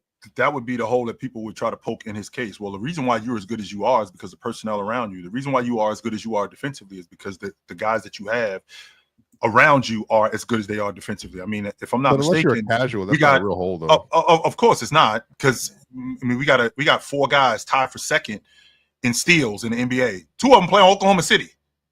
So I mean, I know that's ridiculous to say that. I think it's Case and Wallace. No, I think it's Wallace. Yeah, I think it's Wallace. So Case and Wallace. That's probably the only. It's a personnel thing when I think about SGA, but. I've said this to you guys a bunch of different times. You know, anybody can train a secretary, you can screw them up too. So just because I got a bomb squad, that does not necessarily mean that I'm going to be awesome. We can screw this thing right up. We've seen what's going on with Maxey. We've seen what's going on with Joel Embiid. This thing could get screwed up really quickly. Defensively, their personnel is amazing. Offensively, I don't think that. Yeah, they're gonna run into some issues playoff time. Even then, if the Nuggets just had a comparable like unit in the fourth quarter, I think they could have won the game. But it was a single-digit game with 3 minutes and 30 seconds left, and then that's when they down 6. Like, and then SGA went 4 for 4. Yeah, yeah, it went 4 for 4. That the rust foul obviously changed it because they were down 3-5. They were down 5. Hit him in the face. Yeah, they were down 5, and then they scored, got a dunk, and then got a tech, and there was an 8-point swing, and they never got back within 8. That's foul number 6 too, by the way, Ron. That's foul number 6 on Chet. If they call that, he's done for the afternoon. That's it for him. That's foul number 6. But I mean, his 5th foul probably wasn't a foul, so make up call, I guess. He almost busted dude's nose. Oh no, that was a foul, but his 5th foul probably wasn't. So it balances itself out. Wow. Yeah, well, last night against each other, Nikola Jokic had damn near a triple-double, 24 points, 13 rebounds, 9 assists, and Shai did Shai things. He scored 40. He did shoot 32 shots, but he had 40, 8 rebounds, 5 assists. Is that near the most he shot this year? Too. Is that the most? I can check. Yeah, because I mean, 32 shots is a lot of shots. Yeah, nobody had more than 14 for. I think 14. 35 against Utah this year when he had 54, whatever. He had 35. So it's the second most shots. That's what I'm saying. But that Utah game, he had 35 shots and 18 free throws. They played the right game plan yesterday. They just couldn't on the other end convert like they were. I mean, Shai was also just shooting a lot of threes. Yeah, he did shoot a lot of threes. That wasn't really game plan dependent. Shai just decides he wants to shoot threes sometimes. Yeah, and he shot a bunch of them yesterday. I was surprised at that. Like Shai just comes into a game and he'll get off like 4 threes in the first quarter. He's like, he just wants to shoot threes tonight. Hey, and that ain't really his game. And Ron, because that ain't really his game, Ron. No, chill. The only thing I'm saying working on it. Hey, whatever the hell Shai want to do, he could do. Hey, God, including. It's a Sunday morning hoop sesh with the fellas. That's he all that can do whatever he wants to. He can do whatever he wants to do. I'm at the YMCA. Including something that you talked about a little bit ago. I understand that he might be average scoring a whole bunch of points without the free throws, but some of these are egregious stuff. Like that. That stuff with Russ, like that's crazy. Oh, like some of these foul calls. Now, don't get me wrong. A lot of people are flopping. We see Jokic throw the ball up at the rim and flop all over people, get the offensive rebound. We see him do that shit all the time. Whatever. It's it's a part of the game. Whatever. But this is getting egregious from SGA. Some of this foul. He went for 2 griffs and the refs did not call it because they was an obvious griff. So I think that whistle was mostly good for the most part on that end, but. And I'm fine with seeking contact. Like I'm fine with seeking contact while you attacking the paint. Like that's cool. But when you're going out of your way, like the basket's that way, and you got a lane, and you're just doing, you're running back this way to hit somebody to not even look at the rim and throw it up. Like don't call that. And if you're gonna call it offense, give him his tech or whatever, you know what I'm saying? Like there's some players that are going to get contact and actually scoring the basketball, intent to score the basketball. And I'm seeing Shai do a lot of both. And so I just think I think it's disgraceful. Well, first of all, isn't flopping a violation? Like you get fined for that. No, they don't call that. No, they don't. The NBA is so soft on that. In theory, but they're so soft on that. They don't want to call that.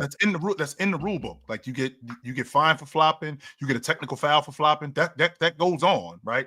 Now, there's a difference between playing with contact and playing through contact. And to your point, Ox, SGA, I think he's seeking a contact to sometimes play through it, but then he's also using it to get a guy off of him. So Russ, for example. I think Russ had what when Russ ended up bumping him, which I thought was a slight. I don't think that was much contact there, but he ended up getting. I think that was Russ' second foul when Russ ended up getting that call. I think that was his second foul. That's the plan. I'm trying to get your best defender. I'm trying to get the best defender in foul trouble. I'm trying to get the best defender off me, so now I can play even more of my game as opposed to when you don't have any fouls and you can be as aggressive as possible. I mean, that's a strategy for SGA. Now I understand that. Ox doesn't appreciate him foul baiting and flopping and all of that. We got a bunch of guys in the league who do that. We got the swing. Yeah, I hate it from all of them. James Harden. I mean, they're all doing that. But I think that it would hold some weight if he wasn't actually scoring without the free throws. Like, for example, if he's leading the league in scoring, he's averaging 33 a game, and he's getting 20 of those 33 are from the stripe, or 18 of those 33 are from the stripe. That's not going on. Like he's getting it wouldn't matter. It wouldn't matter if he was averaging 40 without the free throws and 52 with the free throws. It's still corny basketball. Like I hate it. I hate it when he does it. I hate it when everybody does it. I hate it when Kobe did it.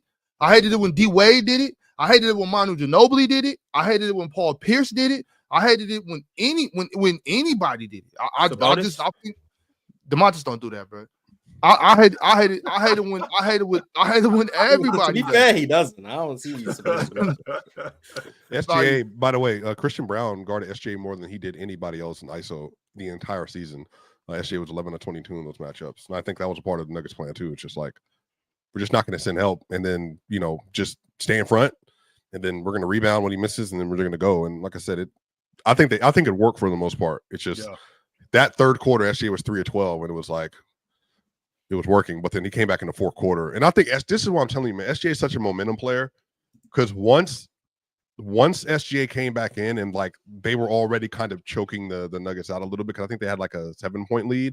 Yep. At that point, SGA was just like, it's true comfort. It's just like now it's easy. And so now he hit the first midi, and then he hit a step back 3, Then he hit another midi, and then he hit another midi with like a minute and a half left. Like, don't forget about that hesitation he put on Lester. Woo, goddamn. With the weekend, fight, but he talking about he came down on the floor and then showed it off. And then this was on the left side of the floor. I think this was in the first half. No, second. That was the fourth quarter. I think he was talking about. It was in the second half where he came down and showed him the ball, got the offhand up. Murray bit and he blew right by him. Mm-hmm. Murray blew right by him. That Shai guy pretty good, man. I ain't gonna lie. That Shai guy, he pretty good. I just wish the defense. You talking about the heading to the basket? Yeah, the heading to the basket. Yeah. It was in transition. Yeah, I saw. But y'all, the beautiful part about this whole SGA and Jokic conversation that we've been having all day is that they have a rematch tonight. Yep. So y'all make sure you locked in. Make sure you tapped in. It will be at 8 p.m. Eastern time in OKC. The Nuggets versus the Thunder. We get to run it back, and we get to see if Aaron Gordon's out, it's a 10-point blowout minimum. They have to have sauce. They have to have sauce. Hold on, who's out? If Aaron Gordon's out, then Nuggets they have no chance. They have to have sauce in that matchup. His calf. He went out. He played 6 minutes yesterday. Yeah, and they was rolling.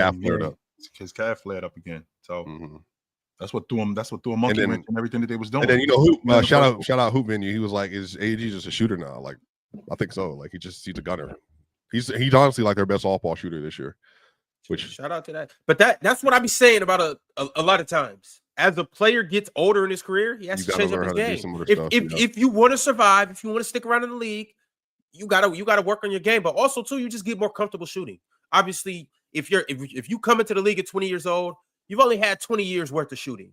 By the time you get 30, you've got 10 extra years of NBA workout, shooting the ball, getting comfortable. You just tend to develop more. So shout out to Aaron Gordon. He's an example of that. And shout out to Aaron Gordon for just working on his game and getting that 3 ball. Peyton Watson got benched in the second half yesterday, by the way. It's just Malone. He did get benched. Malone is just he does. I thought once they went small shield to start the third quarter, I thought it was over. Like you can't Russ was starting and then so he got 5 fouls in 3 minutes on the Nuggets. Why are you guys, and maybe you can straighten me out with this. I'm probably gonna get jumped for this. Why are you guys so intent on talking about guys being off the floor? I know that I'm an old head, but players want to play, right? The fact that players want to play, why is it such a big deal? Like when this guy's off the floor, I would love to see Joker playing 35, 40 minutes every night. Like, why is it a problem for Joker to be on the floor consistently? Why do I have to worry about when Joker's off the floor? Like, why can't I depend on Joker being on the floor for 35, 40 minutes? Well, he plays 35. Well, that's what I'm talking about. He plays 35. And then come playoff time, those minutes are probably going to go up. Sure. Right? The reason why we talk about it is because he's going to have to sit at some point, even if he plays. Though? I don't understand why. Because he can't play 48 minutes. I don't get it. So chill, play 48 minutes. Man, I saw Kobe playing 42 minutes in the playoffs. I saw Shaq playing 40 plus minutes in the playoffs. In the playoffs, yeah. But Jokic plays like 40 minutes in the playoffs. No one's complaining. We're talking about the 82-game season. It's just not tenable to play someone 42 minutes. But even in the playoffs, let's say Jokic plays 41 minutes. There's still 7 minutes that have to be accounted for that he's not going to be on the floor. And in those 7 minutes, regardless of who they play, I don't give a damn if they play the Pelicans. The Pelicans are going to be like, we have to win these 7 minutes. As a matter of fact, these 7 minutes are what's going to get us to win this game. How many minutes is he playing right now, y'all? 35. Like 35, I think. I think that's the issue. It was higher. He was playing 38. He's at 36. He's at 36 minutes. Yeah, he was playing 38 until they started winning and sitting him in the fourth ox. Well, I'm saying though, with that being said, 36 minutes, you gotta look at it like he's really only playing 18, right? Who? No. Right? Because he's only playing on half. I'm saying, bro probably could play 48 minutes. It's really only 24. So he is on the defensive glass. We're not gonna do that with him. I'll see what y'all on. I'll see what y'all on Monday. Swipe and chill. Y'all came out swinging on each other for no reason. I guess y'all missed each other over the weekend. Ox is in a different bag that I haven't seen him in. Maybe it's because the Kings are on a little winning streak. Mars, you just seem happy go lucky. Mars, I ain't seen you this cheerful in a long time. But either way, Shai gonna win MVP, man. It's a good time to be alive, man. Shout out to Shai.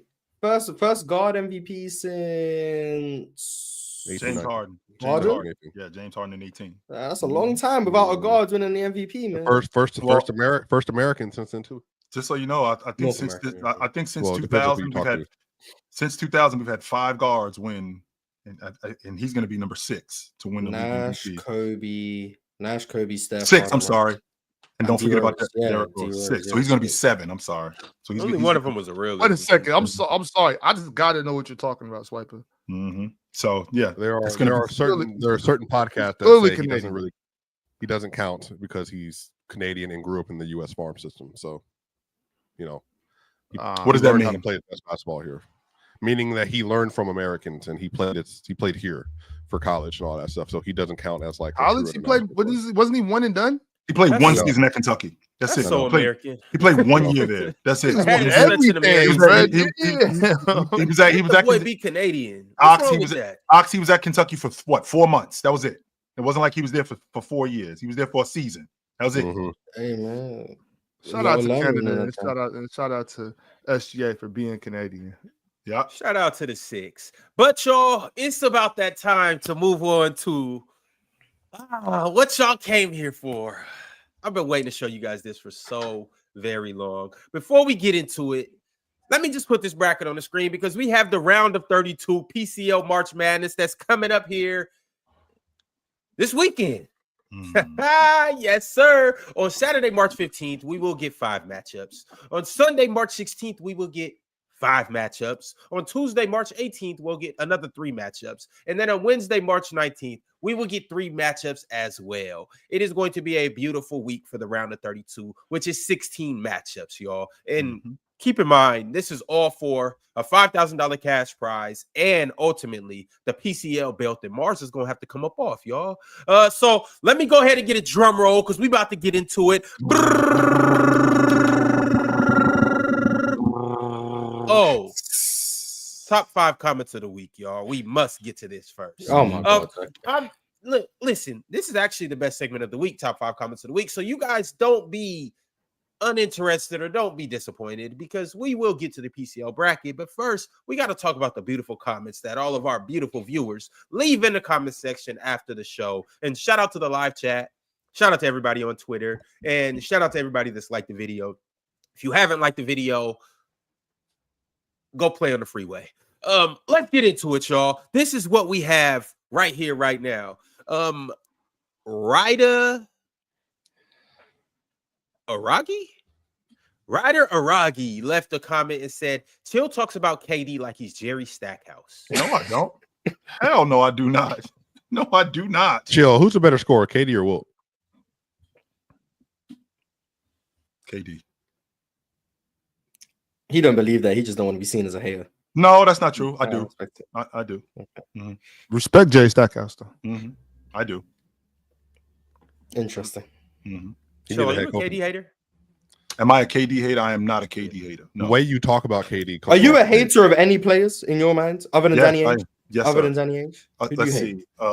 Danny Ainge. I can't stand this. I think we need to establish exactly what hating a dude means. Like I there's plenty of guys who are fantastic players that I don't necessarily like their game. That doesn't mean I hate them. Like I don't particularly like Luka's game. That doesn't mean I hate Luka. Yeah, Luka hater. Okay, Luka. Yeah, that doesn't mean that. That doesn't mean. What about Steph? Luka. Right, Steph Curry. I don't hate Steph Curry. No, I don't. I might be critical of Steph Curry. That doesn't mean I hate him. No. So why are you more critical of some players than others? I think that a lot of that has to do with how I see these players. Because if I'm critical of a player, I'm not just being critical of this player just because, you know what, I don't like you. No, because if that was the case, then I wouldn't talk good about him. I would only be critical of them. And I talk good about Steph Curry when I talk about him having something that there's no defense for, how good he is off the bounce, how efficient he is as a scorer, how great he's been over the course of his career. When I talk about Joker, that I haven't seen, like when you're talking about that combination of player, it's been a long time since I've seen somebody that good. So if I was just critical of this person and I had nothing good to say about them, then I think that's clearly just hating the guy. Like I don't have anything good to say about Danny Ainge. Nothing. You can't get me to say nothing good about Danny Ainge. Nothing. Okay. All right, y'all. Moving on to the next comment of the week. This is courtesy of Big Salmon 13. This is a bad comment of the week, man. Why are we bringing all this conversation stuff again? Big Salmon 13 said, if you don't have a chance to win something, how are you in a conversation to win that thing? Because you're playing at that level and we talk about you. That's why you're in the conversation of it. That doesn't mean that you're going to win it, but you have now entered the conversation of playing at that level. It doesn't necessarily mean that you're going to win, but you're playing at that level, so you're now in a conversation with these guys. That's what that means. Mm-hmm. I agree. Shout out Big Salmon 13. Gotta love the conversations about conversations. Doesn't get too much better than that. All right, the next comment of the week comes from Dion from Ohio. Y'all know the kid Dion, and y'all know where he's going to be this weekend. Come PCL round of 32. I think, and this is just me, I think that you guys would think that he's one of the favorites to win the PCL due to how successful he was last year. But Dion from Ohio said this. LeBron been hooping now. Been hooping, and now y'all panicking. I told y'all coming into this season. I mean, I can assure you I'm not panicking, but yeah. I'm not, yo. I promise you, Miles, I'm not panicking. I'm not like, oh, shit, we got a problem. No, I'm not. Ron has been hooping. I agree. No, that's not the point that we're getting to. The point is that Dion tried to tell y'all that age was nothing but a number, and LeBron was a top 2 player in the NBA. That's what he said. Yeah, well, he was wrong. And he still look. I'm not panicked about it. If anything, I'm excited. I can't believe it. I'm awestruck. I want to see this for 3 more seasons. Well, we're gonna lose him for 2 more weeks. That groin injury.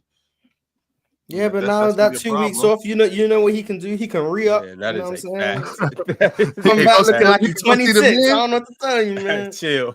This we lose him in 2 weeks. He go gain 2 years. Here we go. We going to see the plug, Morris? Oh, I was about to ask. So I was about to ask you guys. Shout to Bron, man. Shout to Bron, man. James about to slip out the back door and head to Wakanda and get some vibranium. Is that what you're trying to tell me? Hey, it probably really only is like a 6-day injury. He's just gonna take a few more days. Gonna come back and his head gonna be at the rim first playback, and you're gonna be like, oh, okay. He should have took Luka with him. Get Luka started early. Bad teammate, bad leadership. I would have done. Shout out to Bron. It's gonna be amazing when he comes back. Well, whatever he's taking, it's working. That I know that. Whatever he's taking, it is working and it's legal. So keep up the good work, Brian. Yes, sir. Keep doing what you're doing, brother. Keep doing what you're doing. You were in fact right. But LeBron James is a 1988 S550. He's 550 still on the road running. Still on the road. The next comment of the week is from Richard Rollins 5091. Richard Rollins said Ron is by far the most overrated, the most underrated, and he really might be the best person on the PC platform, period. The guy works his ass off and is constantly pushing the show to new heights. Always has a great attitude when he comes on camera, especially in comparison to some of the other moody panelists. I wonder who that could be. And then he also said, yeah, shout out Dub host Ron, and all his contributions and sacrifices he makes to entertain us Monday through Friday from 11 to 2 p.m. Eastern time. No, he doesn't. Richard Rollins. No, he doesn't. Ron's energy sucks. No, it doesn't. So no, that's not true. His energy is garbage. He is garbage. That's genuinely one of the worst comments I've ever seen. Richard, you're gonna make me cry. Don't do it, Richard. I mean, the energy. I won't deny it. You bring some energy, but no, he does. The rest of this was bullshit. So basically, I'm the dirty work guy, just rebounding and diving all over the place. But that doesn't account for the missed layups. That doesn't account for the turnovers. You like fourth quarter Russ. Just running. Where are you going? No, in all seriousness, this thing runs because Ron does what he does. If Ron doesn't do what he does, this thing doesn't run. Shit, what does he do? Call me at 11 p.m. and ask for ideas? Brainstorm? Well, since you want to let the cat out the bag. That's what I was about to say. We putting family business out. Well, that's what we do. We putting family business in the street. I ain't know he was doing that. He got a ghostwriter. Hey. Oh, it went platinum. Are you telling me those ain't his rhymes? It went platinum, chill. He told me he had a book of rhymes. Those ain't his rhymes. Ron hasn't been responsible for titles since he made that Bronny James G League title. Somebody else is writing your rhymes, Ron. That privilege was revoked. From that moment on, it was like, yeah, we can't trust him. Ever since that Bronny episode, we put shout our out to foot Bronny. Yeah, it was like, nah, this ain't happening. Ain't no way that's our title. Like, that was just no way. Know somebody else was writing your rhymes, Ron. Chill, man. Come on, B. You gotta do what you gotta do sometimes. You know, hey, Michael Jackson ain't write all his hits. He did not. That's a fact. He wrote most of his and others, by the way. Just to be clear, but he ain't write all of them. He wrote hits for other people that get clear. And so did Prince, by the way. But you know, Michael was a GOAT writer. Respect. Quincy. Not a ghost writer, is what you're saying. GOAT, yeah, GOAT writer. Put some respect on Quincy's pen, please. Hey, yo, we are the world. Quincy did the music. I don't know if Quincy. We are the children. Yep. Yes, sir. Mm-hmm. Go ahead, Ox. What's the next bar? The last comment of the week is from Baby Lon 7536. Baby Lon said, "Why is it always quote unquote I think with chill? I think the Cavs are a top 10 in rebounding. I think this player is averaging ... Nah, bro. Tell us what you know. It's always what you think. Or it's always I think." Well, let me ask you this question: are the Cavs top 10 in the league in rebounding? Are the Cavs in the top 10 in the league in defense? Are the Cavs in the top 10 in the league in offense? So I'm not saying that guessing. I'm not just saying that. You're taking it out. I think that they are. No. Yes. I'm thinking, and this is what I think. Period. That's just complaining to complain. I'm gonna be honest, but all right, y'all. Well, it's time to put all the complaining aside. And it's about that time. Woo! Let's get to these super chats, y'all. Y'all sent in good super chats, and I want to acknowledge you guys, and I want to be respectful. So let's go ahead and read these. The first super chat of the day comes from, well, y'all know, DSG Piccolo. He said, Scoot leading the comeback against OKC's B team to only get 3 minutes in the fourth quarter. Fire that bald head Denver Nugget. Fire that bald head Denver Nugget or Denver nigga. And get Grant off my team. This team not winning much with Denny off the floor. Dub show. Yeah, y'all start Chauncey out. He'll be all right, man. Yeah, he will. Mm-hmm. When he said bald head Denver nigga, he was talking about Chauncey. I thought it was about Denver. Well, some people thought he was talking about Swiper. I'm just saying he wasn't talking about Swiper. Who thought that? Shout out that bald head Denver Nugget. Average Joe said SGA is the MVP. Oscar averaged the first triple-double, and Wilt averaged 50 and 25 in the same season. They lost the MVP to Bill Russell. There is a precedent for historical seasons not winning MVP. Yeah, Shai's season is also historical. Wilt shouldn't have won for that 50-25 year anyway. That's another conversation. Just want to make that clear. People are painting the MVP race as if it's Jokic's historical numbers and whatever versus Shai's winning argument, when the reality is Shai's also having a historical season individually and also winning. It's not just, are we valuing winning or individual play? It's like SJ has the strongest blend of both we've seen in like 5 years. That's the case. It's not just, oh, well, he's winning a bunch. It's not a Donovan Mitchell in 2021. No disrespect to Donovan Mitchell. It's not that. So it's different. MP13 said, I need you guys to settle an argument I was having in the comments on Friday's show. Does Dame at this point have the availability to be a first option offensively on a He just said the ability. He just said the ability. Yeah, the ability. He's never had the ability to be the. Well, that's not true. I take that back. He's had the offensive ability. The problem with Dame, as it's been on the other side of the basketball throughout the course of his career, where he does not compete at that level. I always feel like he's had the ability to be the man offensively on the championship team. Where it got tricky with Dame is on the defensive side of the ball, where he would not compete at a consistent level. He just wouldn't do it. You just put defenders around him. There you go. Problem solved.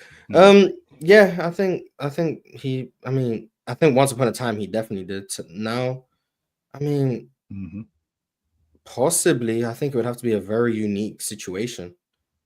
But I do think it's possible. Yeah, I do think it's possible. But it would have to be a very, very unique situation. Team that's probably better defensively than offensively, but still has great offensive pieces. Cleveland Cavaliers. That'd be interesting. I think they're capable of winning the championship if you have Dame on there. He'd be their best offensive player. So I think it's possible, yeah. All right. The next comment we got is a members chat from a dude who types his name in all caps, and he goes by the name of Mike. He said, "See you soon, chill. Put it on your calendar." Actually, you put it on your calendar. You're the one that's notorious for not showing up. He's going to show up when the money on the line. Show up and show out. Chill, is it possible that Mike's been roping open you? No. All right. For how long? 2 years? That's a long rope dope. You guys be discrediting Mike's play the long game. Man. Yeah, you guys discrediting Mike's ball knowledge. I don't appreciate that. I don't discredit this. Did you see him? Did you hear him on Chill with Chill? No, I Mars is a very. I understand Mars' logic because to be quite honest with you, a lot of the stuff that Mars is listening to from this guy is basic stuff, but I think he does. I think Mike on some level does know basketball, but the problem is that listen. I think on some level he does know basketball. The problem that we have with him is that he has a tendency to listen to other people and he's arguing their argument. And now what he has to do is he has to counter their argument. That's not his logic. So he can't do it. That's where he gets himself tripped up. It's not his logic. You're giving my bad, Mars. You're giving Mike so much credit. I'm talking about he just be saying shit. So some people can't have an off day. Maybe that day on True he had an off day. It is. Like, it just happens. Ox, you better be careful because Mike said he wanted you, not Chill. I don't he said I asked for Ox specifically. He said, but Chill would do. So I mean, there can be edits and revisions that can be made to the bracket. Paul, I don't care. I just show up. I'm not worried about none of that. Oh, so you don't prepare? I mean, I'll do my little thing. You know what I'm saying? Try to. But it seems like they like me more when I'm not prepared. You know what I'm saying? When I just come and just do my thing. But I don't really care either way. I'm saying I'm just not ducking no phase, especially not Mike. This is crazy. Like the fact that Chill said, I think Mike might know a little ball. Like, bro, what? So some people can't know a little bit about basketball. No, Mars, it's ridiculous, bro. Like I'm serious. I actually felt bad for bro. I mean, I think some people just have off days, man. Like sometimes you just wake up and it's just like you ain't got it today, but you might still know what you're talking about. Hey, y'all waking up a sleeping giant. That's all I'm gonna say. Checkball Sports became a YouTube member today. Shout out to Checkball Sports. Robert Carr re-upped his membership. Salute to Robert Carr. And then Bino sent through a members chat and said, shout out Ron's burner account. That was definitely the comment of the week. Shout out all three of them. Oh, and would you look at there? Oh, it's time to change the lineup. Let me get Big Ox sloppy ass in the first round.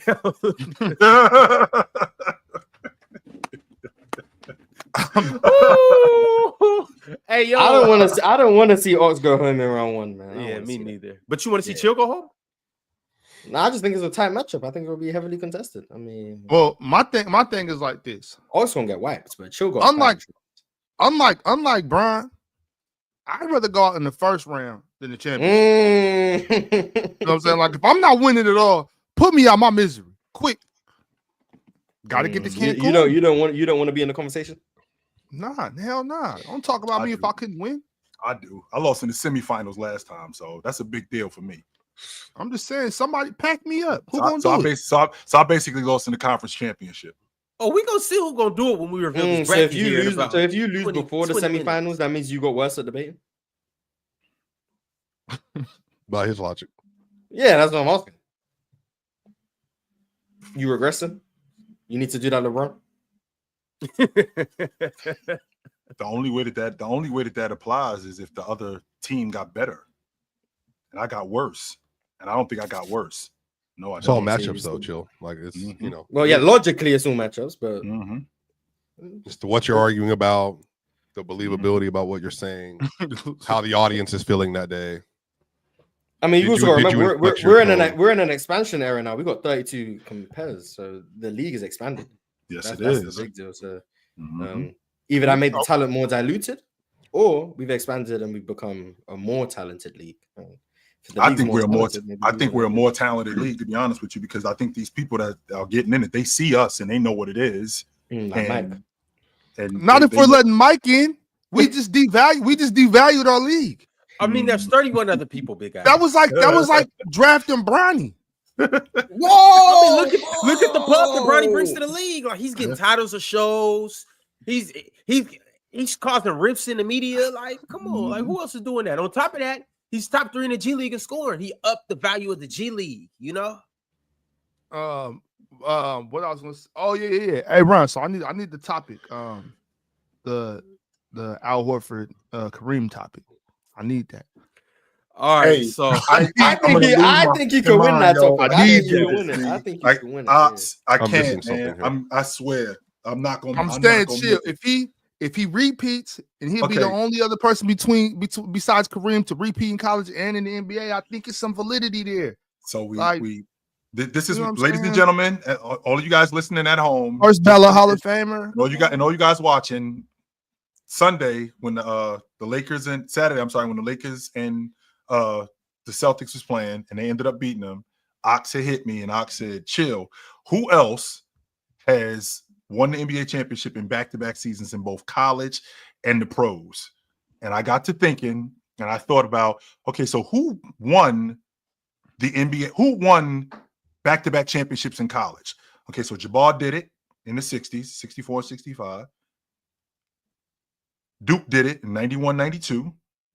And then Florida did it in 06 and 07. And since then, nobody else has done it. So who's won the NBA championship in back-to-back seasons? Jabbar's the only dude to do that in college and in the pros. Nobody else has done that in college and the pros. So if Al Horford, to Ox's point, this is where this started from. If Al Horford were to be on this Boston Celtic team as a starter and win the NBA championship in back-to-back seasons in both college and the pros, Ox wants to start talking about Al Horford like Jabbar. We're not doing that. No, we're not. I understand. Crickets. Hank sent through a members chat and said UConn did just win it too. My fault, Ron. UConn just won NBA. I'm sorry, the NCAA tournament in back-to-back seasons too. I forgot about UConn. But they don't got back-to-back NBA champions. They do not. At least not yet. But they did win it. Not to Portland. Oh wait, no, he wasn't there. Hank sent through a members chat and Hank said, "My Cavs look bored. Can we please get some comp?" Hank, your Cavs are not bored. Let's chill out on that. No, everybody is. I mean, y'all didn't look bored a couple of nights ago when you was in a dogfight against Charlotte. You did not look bored a couple of nights. And you know how I feel about Charlotte. I think they're the worst team in the league. And you basically had a 15-round slugfest with them. That's what happened. So you do not. No, you're not bored with them. You're not bored. Absolutely not. Same thing with yesterday. Even though, I mean, Milwaukee has now. Milwaukee sucks. They've lost to them 4 times. They've beaten them 4 times. So it's literally You're bringing. Don't to the best team in the East. Ron, can we stay focused on the team? You say what? Now it's we. Now nobody in the first Did you say hour. we? Yes, it's we and it's All Bucks. Right, come on, bro. Anyway, we know how you move. We know you move. The fact that they can't even. The fact that they suck this bad with Giannis. Who are you talking about? You're playing this well is such an indictment of. Swiper, how good that player is. I can't stand the fact that Giannis. Wait, so the Bucks suck, but you're not comfortable saying the Nuggets suck? No, this is. I don't even want to talk about the Nuggets. Where's the logic? Stay with the Bucks. Oh, now you don't want to talk about the Nuggets. I just don't appreciate the use of the word suck for Milwaukee. Now we're degrading the Bucks, and you're perfectly fine not talking about Milwaukee, or you're perfectly fine not talking about Denver. Look, I'm just saying, can we put context into it? The Bucks lose to the number 1 team in the NBA in the East. They suck. Denver loses to the number 1 team in the West. Oh well, Aaron Gordon was not to mention Denver lost to the Bucks. But I mean, which by the way, I just feel it's weird. Like, if you want to say the Bucks suck, that's fine. But then having hesitation to say the Nuggets suck, I think is weird. Like, you might even make some good points about the Bucks. I just think a lot of the same issues people have with the Nuggets, you're quick to say nuance. Oh, there's things that you're not factoring in, and then it's the Bucks. Oh no, they just suck. I just think it's just kind of interesting. But I mean, I guess they beat Denver. Yeah, it's just. But to your point, Ron. Like, Ron, what if I told you, like, we talked about the Knicks and we talked about Denver. Ron, what if I told you the top 3 seeds in the Eastern Conference? These how many wins the Bucks have against them? 0-9. Right, they suck. 0-9. So the top 5 seeds, the top 5 seeds in the East, which Milwaukee is a part of that. So the 4 teams: Knicks, Cavs, Celtics, and Indiana. They're 2-9 against them. That's it. Against those guys. Just like, but the top 4 seeds, because I don't think they played Houston yet. But they have 1-on-1. We're 1-on-1. Yeah, Houston felt this. Both games were one possession games. It was very evenly matched. Very evenly matched. We might have felt Houston, but Houston felt us. Yeah, we felt that loss because Giannis was out of bounds and they ain't call it. Yep. You have. Facts. So against the top 5 seeds, in the West, you're 500. But against the top 5 seeds in the East, you're 7 games under 500. 7. Mm-hmm. And by the way, Ron, watching that game yesterday against Cleveland goes back to what we talked about. Mars, you and I had a conversation about what makes a team so good on the defensive end. And the fact that Milwaukee is horrific at guarding at the long ball line. Cleveland got whatever they wanted at the long ball line yesterday. Whatever they wanted, whenever they wanted. Everything was wide open. Not some things or most things. Max Strus, wide open. Dean Wade, wide open. Especially in transition, we get whatever we want at the long ball line. And this is what we were talking about when we talked about guarding at the long ball line. I think they're 25th in the league in attempts at the long ball line. You get whatever you want against them. Whatever you want against them. Hey, real quick, chill. Oh, you got something to say about them? No, you got it. No, I'm on something else, so you got it. I just against the best teams in the East, so Boston and Cleveland. I don't know how you guys think Brook Lopez is the difference for the Bucks. I think he becomes unplayable. So Giannis has to play the 5. I've been saying that for years. I think Giannis has to play the 5 if you want to maximize the Bucks. I like Kuzma. Torian Prince is cool, but I still think they're using him wrong. Dame is Dame. Gary Trent, I think, has been really good offensively for them. Mm-hmm. I think they have the pieces to be solid. I just think Boston and Cleveland are just a tier above them. But I don't think there's anything wrong with them being tier 2. But I just think that's where they are. I just don't see them beating the Cavs or the Celtics in a series. Not both of them, definitely not both of them, but even one I think is hard to come by. So that's it. But yeah, the reason why we talk about them the way we talk about them is because Giannis is on the crew. That's why we talk about them the way we talk about them, for that reason right there. And the reason why they can't beat the Boston Celtics and they can't beat Cleveland, they don't guard at the long ball line. That's why. That's going to be the difference in the game. Now, I understand Brook Lopez will protect the rim, to Ox's point, but he doesn't do anything else. And Boston is going to consistently go after him. They will consistently spread that offense out and get him as far away from the basket, or as my uncle used to call it, drag you out to the deep end and drown you. They're gonna get Brook Lopez as far away from the basket, drag him away from the basket, and get him in the deep end of the water and go after him. To the point where, to your point, Mars, he may be unplayable. He may be. But I'm having a difficult time with a guy that's 3rd in the league in blocks being unplayable. Yeah. Hey, chill. I'm just really curious, real quick. And we already went past this, so we don't got to go all the way back to it. I just want to just ask you a quick question. Did Kareem ever lock Giannis, Joel, Luka, and Jokic? He never played against those guys. No. He did play against Chamberlain, though. He did play against Olajuwon, though. He did play against Chamberlain, though. He did play against Olajuwon. He did play against Ewing, right? He did play against Moses Malone. He did play against these guys. And Moses Malone cried, but I mean, I guess. In the finals, yes, he did. Chill, why are you entertaining this? He did. No, he did. He's talking about something else. We got a super chat from Jay Takashi. Jay Takashi sent through $10 and he said, Ron and Swiper, it probably won't happen, but what if the Warriors make the conference finals and the NBA finals and then win it all? How are we talking about Steph and Jimmy Butler? Why did he not just say, what if the Warriors won the title? That's it, right? Like why did he have to go conference finals? And then why did he not just say, what if the Warriors won the title? Right. If the Warriors won the championship, if the Warriors won the NBA championship, how are we talking about Steph Curry? What's the difference? I mean, of course, there's going to be top 5 talks now because Steph Curry is now. Yeah, because now Steph Curry has Steph Curry has more championships. Steph Curry has more championships. Jimmy Butler is better than Reggie Miller. Jimmy Butler is now a top 10 small forward all time. So I mean, these kind of conversations will get really interesting if that would have happened. All right, so I do have. Whose spot does he take, Ox? If he top 10, Larry Bird. Not my God. Oh my God. Damn. I got Larry Bird at 9. He got to go. Yeah, that's logical. I mean, all right, so I do have more super chats, and I do want to get to them. Thing about it is, y'all, we got to get into this PCL bracket. It's about that time. You guys have waited long enough, and I've waited long enough to show you guys this. So let's go ahead and do it.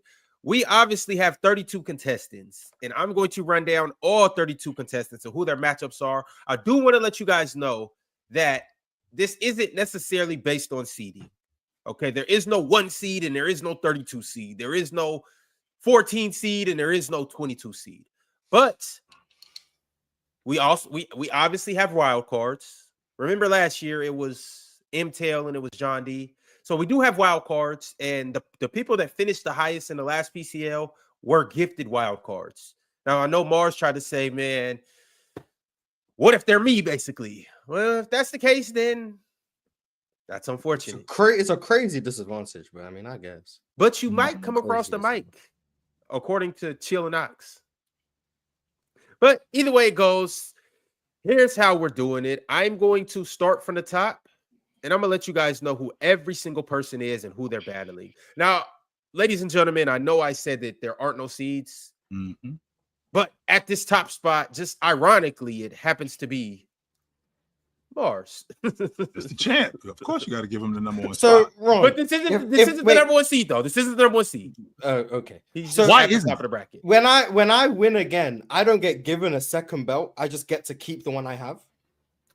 You never know, Mars. I know one thing: that's you do get a nice lump sum of cash. I know you get that. But Mars boxes Mars a boxer when he wins the championship and then defends his title. He doesn't get another belt. He just gets to keep the belt.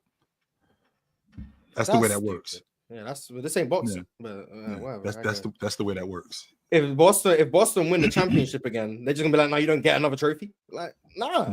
In hockey, don't they just pass the trophy around? They get no.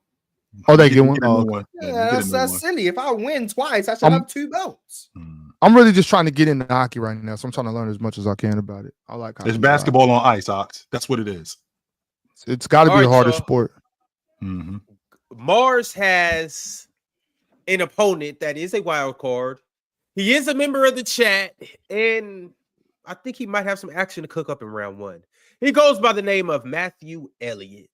If y'all seen him in the chat, he needs the whole government. You can't just call him Matthew. He needs the whole government out there. That's his name, Matthew Elliott. What's up with you? I'm familiar. Well, shout out Matthew Elliott. He is our first wild card that we have coming off the bench. All right, next up, y'all seen him. He was on the show last week. He's the OKC guy. He has a big social media following. He has a podcast with some famous football players. He goes by the name of King Capers. I would have preferred that round 1 matchup. Well, you'll get him in round 2 if you take care of business in round 1. There you go. But I got Mars. I need you, Mars. If you get him second round, I need you talking shit, Mars. I need you calling him King Capper. You know what I'm saying? Like, get into it, Mars. I need this from you. You know what I'm saying? You got to get in your Adrian Broner. Going up against King Capers, we have another wild card from the chat, and y'all know this guy very well. He sends through super chats. He's a New York Knicks fan, and every time he gets an opportunity to say it, he says, "Go New York, go New York, go." And Mars, he might back you up in the second round. He goes by the name of Cowboy Bobby. Yeah. Cowboy Bob in the PCL. Cowboy Bob in the building. I love it. Yes, Let's sir. go. Mm-hmm. Go Cowboy, go Cowboy, go. I go Cowboy. I go Cowboy. Mm-hmm. All right, y'all. Coming up next, he tried to tell y'all about LeBron and y'all didn't want to listen. He's a kid from Ohio. He's one of the top seeds in this. And once again, I have him as the favorite to come out of this side of the bracket. Yes, y'all. It is the kid from Ohio named Dion.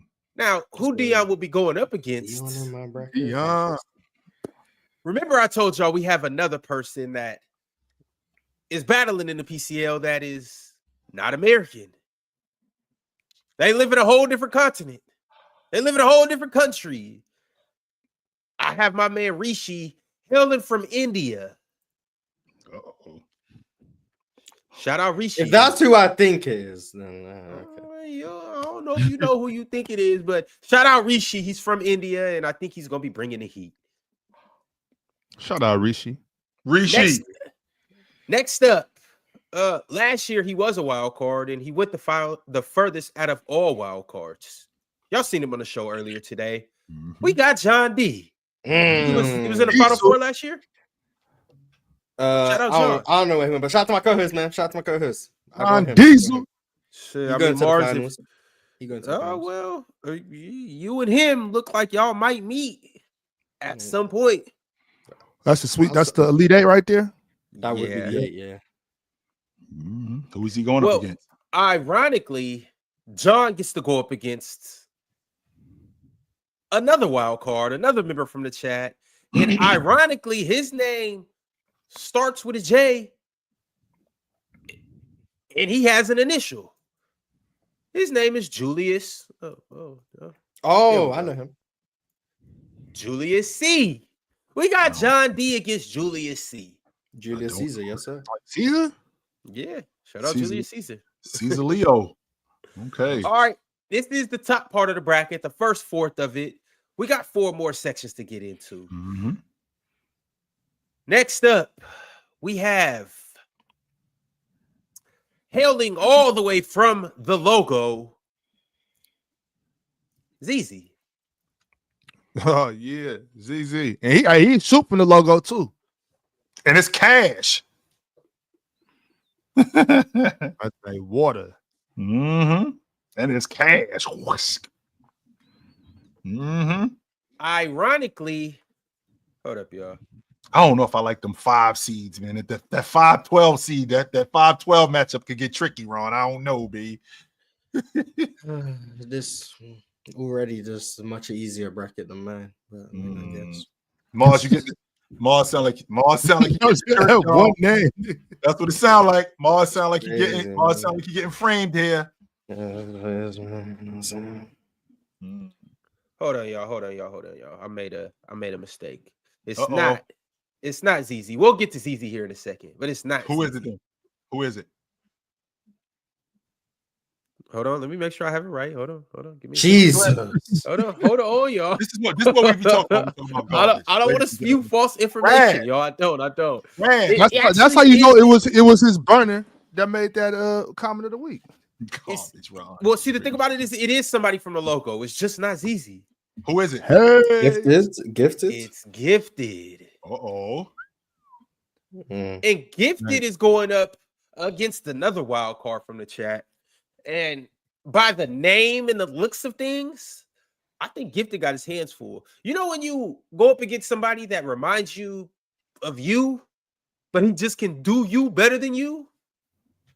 Good luck, Gifted. He's going up against a cat named Renegade. Don't tell me that's 2 yappers. Don't tell me that's 2 yappers. Hey man, shout out Renegade. That's all I know, man. Shout out Renegade. I'm not even facts on this. Facts. This is at the yapper bracket right now, but I mean, I guess Gifted packed me up last season. Gifted is the real deal, yo. Yes, he is. He mastered that yap for sure.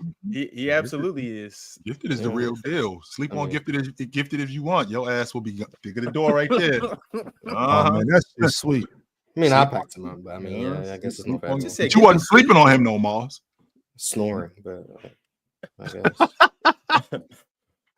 All right, so well, we got Gifted, and then next up we have a guy that's on the panel from time to time.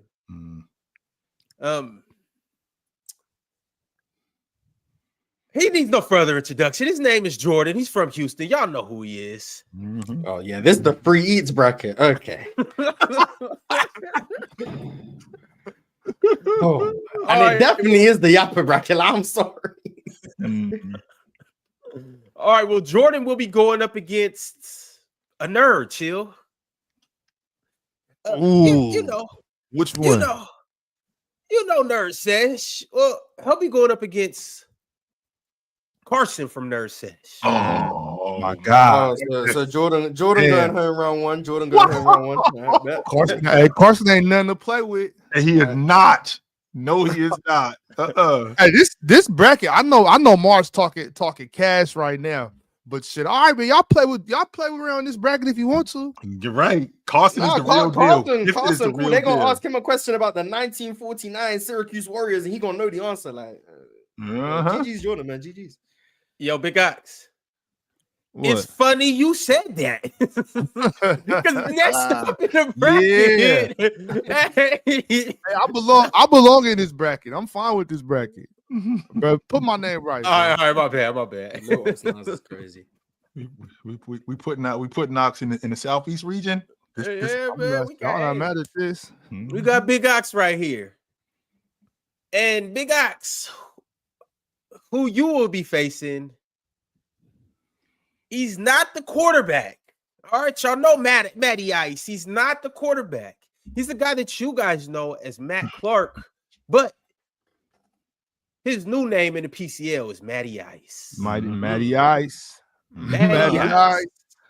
Matty's a Celtic dude, right? He been on here, right? Yeah. Matt we've been up here a few times. Yeah, but he said that we've been calling him the wrong name. His name really is Matty Ice.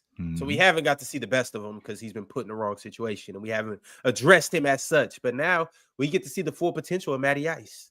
Yeah, man, Matty, that shit get real hot over here. Now, Matty, y'all. No, but he is a Celtic dude, ain't he, though? Matty is? Yeah, I'm pretty sure. He is. All right, well. In the second round already, Ron. It's a wash. Well, I guess you're going to get to see who you potentially get to face in the second round. Now, I know I said we have some guys from the logo, or a guy from the logo, when I mentioned ZZ earlier. Well, ZZ actually comes up next. Damn, ZZ, I'm sorry in advance, bro. Well, ZZ don't look past Matty Ice. You assuming that you're going to make it already. Don't do that. ZZ might not make it out the first round because he got another dude that's on a pretty popular podcast. Y'all know. Who? Y'all know his name. No, I don't. Y'all know Rib. Yeah. Hey, ZZ versus Rib is fire. We had to pick a side. Yo, ZZ versus Rib is fire. ZZ, you lose to pick a side, you off from the logo. I don't know what to tell you. We can't be having that on our platform. Well, I like Rib versus ZZ for real. PC can't be losing to from the logo. That's action. ZZ and Riv, I'm definitely tuning in for that. I'm here for that. Is it still sweet? Is this bracket still sweet? Nah, it might be the Yapper bracket, but Gifted and Renegade. I'm telling you, I have a good feeling that Renegade go come with it. Hold on, Ron. Ain't no yappers in this second half of the bracket. Now, on your little section? Yeah, we ain't doing no yapping. Really, it's 2 yappers in here. Man, we throwing haymakers in this bottom half. Nah, that's 3. That's definitely Who's the third? Who's the third yapper? Number 21. You doing? That was the 2 that I was talking about. Oh, I'm assuming Renegade Yappa. I don't know. But we assuming. All right. Well, potentially 3. Hey Ron. What's up? Matter of fact, switch Carson and Matty Ice, man. We try this bottom bracket need to be the heaviest. Give me Carson. Put Matty Ice up there. Hey, Ox. Yep. Ox. Hey, you'll see. Hey, just get to the Elite 8. Chill You'll out, get what you want. I mean, yeah, if Oaks like that, he gonna see him sooner rather than later. Right. So you want to get right to it, Ox? Like you don't want to waste no time? We heavyweights down here. I expect Carson to win his first 2 rounds. I'll just say that. I expect him to win his first 2 rounds. All right, so let's keep it pushing to the next part of the bracket. Swiper, don't get nervous now. All right. Coming up next. Y'all know him. He comes up here a lot and sets you guys straight. Twice a week to be exact. Benjamin. He hails from another country too. He holds down Toronto. He holds down Canada. He holds down Scotty Barnes. Mm-hmm. I got my man Penitentiary. Yes, sir. Is he actually going to debate this time, or is he going to just forfeit a topic? You never know, man. He's so nice that he might do that. Okay. And ironically, y'all remember when we were going to PC Weekend in San Francisco? We were going to All-Star Weekend. Yeah. You guys had to miss an episode. And it was me, and it was me, Penn, and some other characters. Shout out my man Ori. Yeah. Well, it was another person that was on that episode. Who? And since you guys weren't there to diffuse it, Penn and a guy that goes by the name of Finesse West Is he got the Wizards into fan? it. Is he the Wizards fan? Yeah. Hmm. And well, see, the thing about it is, Finesse said, no, Penn said something, and West thought he was talking to him. And he was merely just asking him a question. Are you going to be in the PCL? Mm-hmm. But West took it as disrespect. Like, hold on. Are you saying, like, you want to see me in the PCL? Well, long story short, they ended up going at it, and they said, I'll see you. And then later in the episode, West said, as a matter of fact, give me this chump in the PCL. Well, he asked for it, so he got it. We got West, and we got Penn. So he got to choose his matchup, but I'm stuck with Matthew Elliott. I guess. Mars, is this somebody that you would like to see? No, let's let keep going. Matthew, GG's, man. All right, next up, we got another guy that we see on the panel from time to time.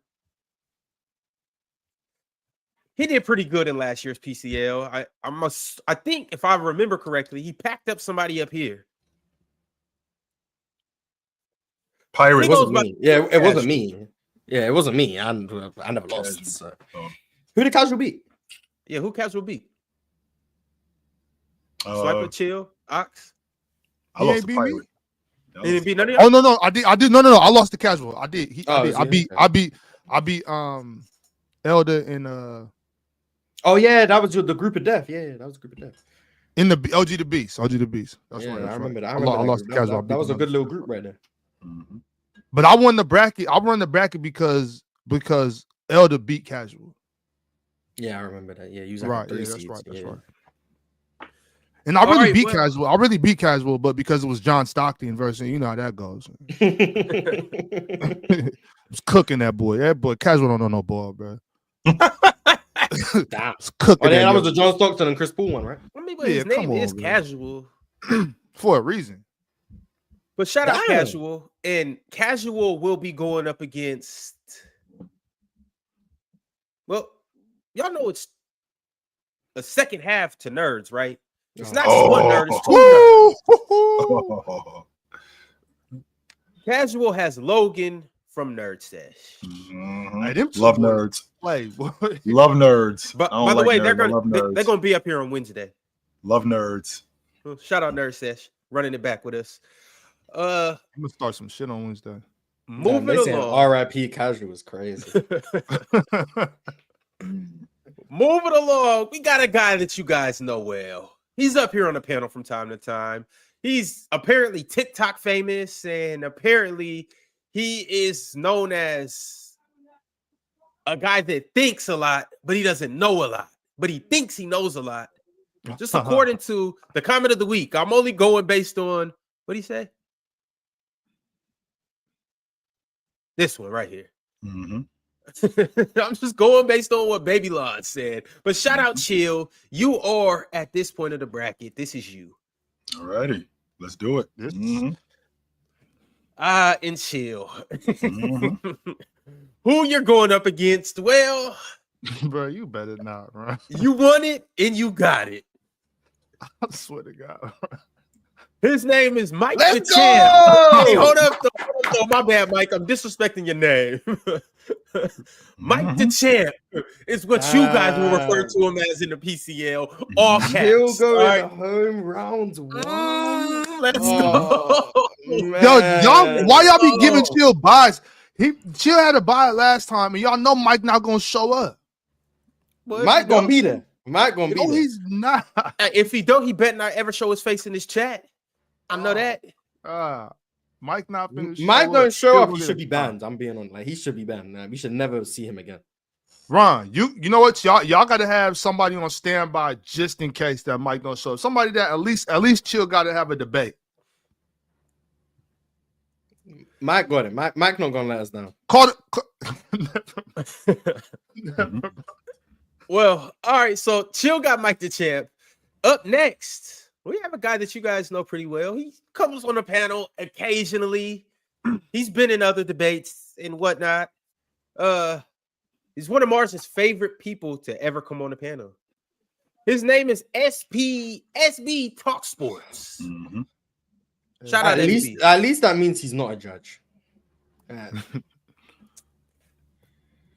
And SB gets to face another guy from the chat. He goes by the name of Ryan. And his name is actually Ryan from the chat. Oh, for real? Okay, nice. All right. Okay, Ryan from the chat. I have not seen Ryan from the chat in the chat, but I don't know Ryan. Me neither. Yeah, I seen Ryan from the chat. His name is Ryan from the chat. I ain't seen him. Shout out Ryan from the chat. He got a buy though. He for sure gonna win that. Right? Yeah. And by the way, just to throw this out there before anybody tries to call me out on this, Chill did choose his bracket. Well, at least this portion. That's why he has Mike, makes sense, SB, and Ryan from the chat.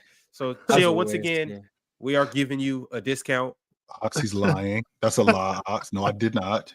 Again, he's lying again. No, I did not choose this. Ox, you need to stop lying. Yeah, I don't think Chill would choose Mike. I don't think Chill would actively choose Mike. Like, I don't think he'd want to go home. Chill doesn't like the fact that Mike keeps calling him out, so he wants to set the record straight. And then I didn't ask for this, but bring it. Chill trying to bring it. That's Yo, where's Brax? Bring it. Who? So Brax ain't a Luncho. Brax, nobody, everybody that's always in here talking that good shit. Nobody pulled up. Well, shout out. At least Mike put his name in here. He might not show up, but shout out everybody else too. The other wild cards. You got where Tyson at? Matthew Elliott, Cowboy Bob. Who else? You got Cowboy my man Renegade. Ryan from the chat. Oh, and Mike the Champ. Shout out. I'm waiting to see Tyson name, Tank name. I'm waiting, you know what I'm saying? I'm waiting to see. Oh, that busted Tank. That busted Tank. Matter of fact, where's Drink More Water? Where everybody at? Well, who knows, Ox? We still where's have MP? Where MP13 at, Ron? We got it. He's right here. MP13 said y'all gave Jordan versus Carson. This got to be a hate crime. Jordan going home in 3. When Jordan gets the upset, hey, Jordan gonna be in here talking. That's all I know. All right, Swiper, you ready? You ready? All right, here we go, man. Swiper, you've waited a long time, but this is where you at. And you'll get somebody from the chat. One of my Seattle guys, and Swiper, you know, I'm not really rooting against you. I just don't think you could beat a nigga from Seattle that knows ball. Oh, is this Duke? Duke Diddy. Shout out my guy, Duke. Did it. So what kind of platform just knows people from the chat just based on where they reside? Come on, man. That's why PC better. I knew it was Duke just off Seattle. Because we love it. Because we love the chat. That's why. Yeah. Hey, Swiper Duke gonna put that Diddy on your boy. It's a wrap. But enjoy it while it lasts. All right. Next up, we have. Hey, we got a nice matchup coming here. Y'all know him. He's on Playback every night. He's been on the panel a couple times. He's going to come up here a few more times. But shout out my dog, Real Talk. With Real Talk get past whoever he's going, that Real Talk Jokic debate with Swiper. That's what we need. That's what we need. We need that. That's going to feed the streets. Yeah, but Swiper got to handle Duke first. But if he does, then it'll be cool. And Real Talk got to handle somebody else too. I know y'all like your condiments, mustard, mayo, mustard. Oh, is it actually gonna be mustard? It actually is, DJ. Mr. Mustard. Jason Kidd is Lonzo. No, Ricky Rubio. This is how I know that y'all do. This is how I know that y'all dudes just be talking. Because I went against Real Talk last year. Last time we did this, and y'all said that I was in the worst bracket. But now, Real Talk, this is gonna be serious. Real Talk was in the last one. If Real Talk was there, you would have had some comp. Okay, so but you had who did you have? You had Dion, Jack, and who's that other dude? Hayes. It was Hayes. Right? Okay, I thought Hayes and Real Talk. Hayes, you had no comp. Hayes almost went to the championship. Yeah, I thought Hayes. He had a cakewalk. He was in the Bronze East. Hey, Pirate hit a buzzer beater. He almost went to the championship. And Jack just trolled the whole PCL. Jack really let me down because I think Jack got like Jack was genuinely unserious. I respect him for living up to the bit the whole time. But he was unserious. he really took that to heart, and I was like, Jack, come on, because I know Jack really got some heat for real. That's what I was. Same thing I know about Mike, but you won't give Mike that benefit of the doubt. No, please, Mars, don't do this. I'm telling you, Mike gonna take it serious, and then it's gonna be Mike gonna take it serious. But go ahead. Yeah, shout out Mustard and took 6 months off. It's a medic. He's an army medic now. Shout out to my dog. One of the best YouTubers too. Shout out Mustard. I hope he's not running around the army spreading that J Kidd is a light skinned Ricky Rubio. Maybe you just disrespecting Ricky Rubio. No, I'm about to disrespect Mustard. No, he said that Jason Kidd was a light skinned Ricky Rubio. He said that. Yeah, chill, yes. And I have not forgotten it since. I can't believe he said that. What? Hey man, shout out Ricky. But with that being said, though, shout out to Mustard though, because other than that, right there, like Mustard, he no boy. I mean, he's a solid. I think he's a good debater too. I like Mustard a lot. I just hated that take a lot. Okay, all right. Shout out Mustard and Real Talk. I'm excited to see that matchup. Next up, we have the person we were just talking about from the logo. He almost went to the championship. We got Hayes. Locked on Bulls, locked on NBA. Shout out my dog. This is solid. This is solid. You make it to the Elite Eight, he gonna be locked on your ass.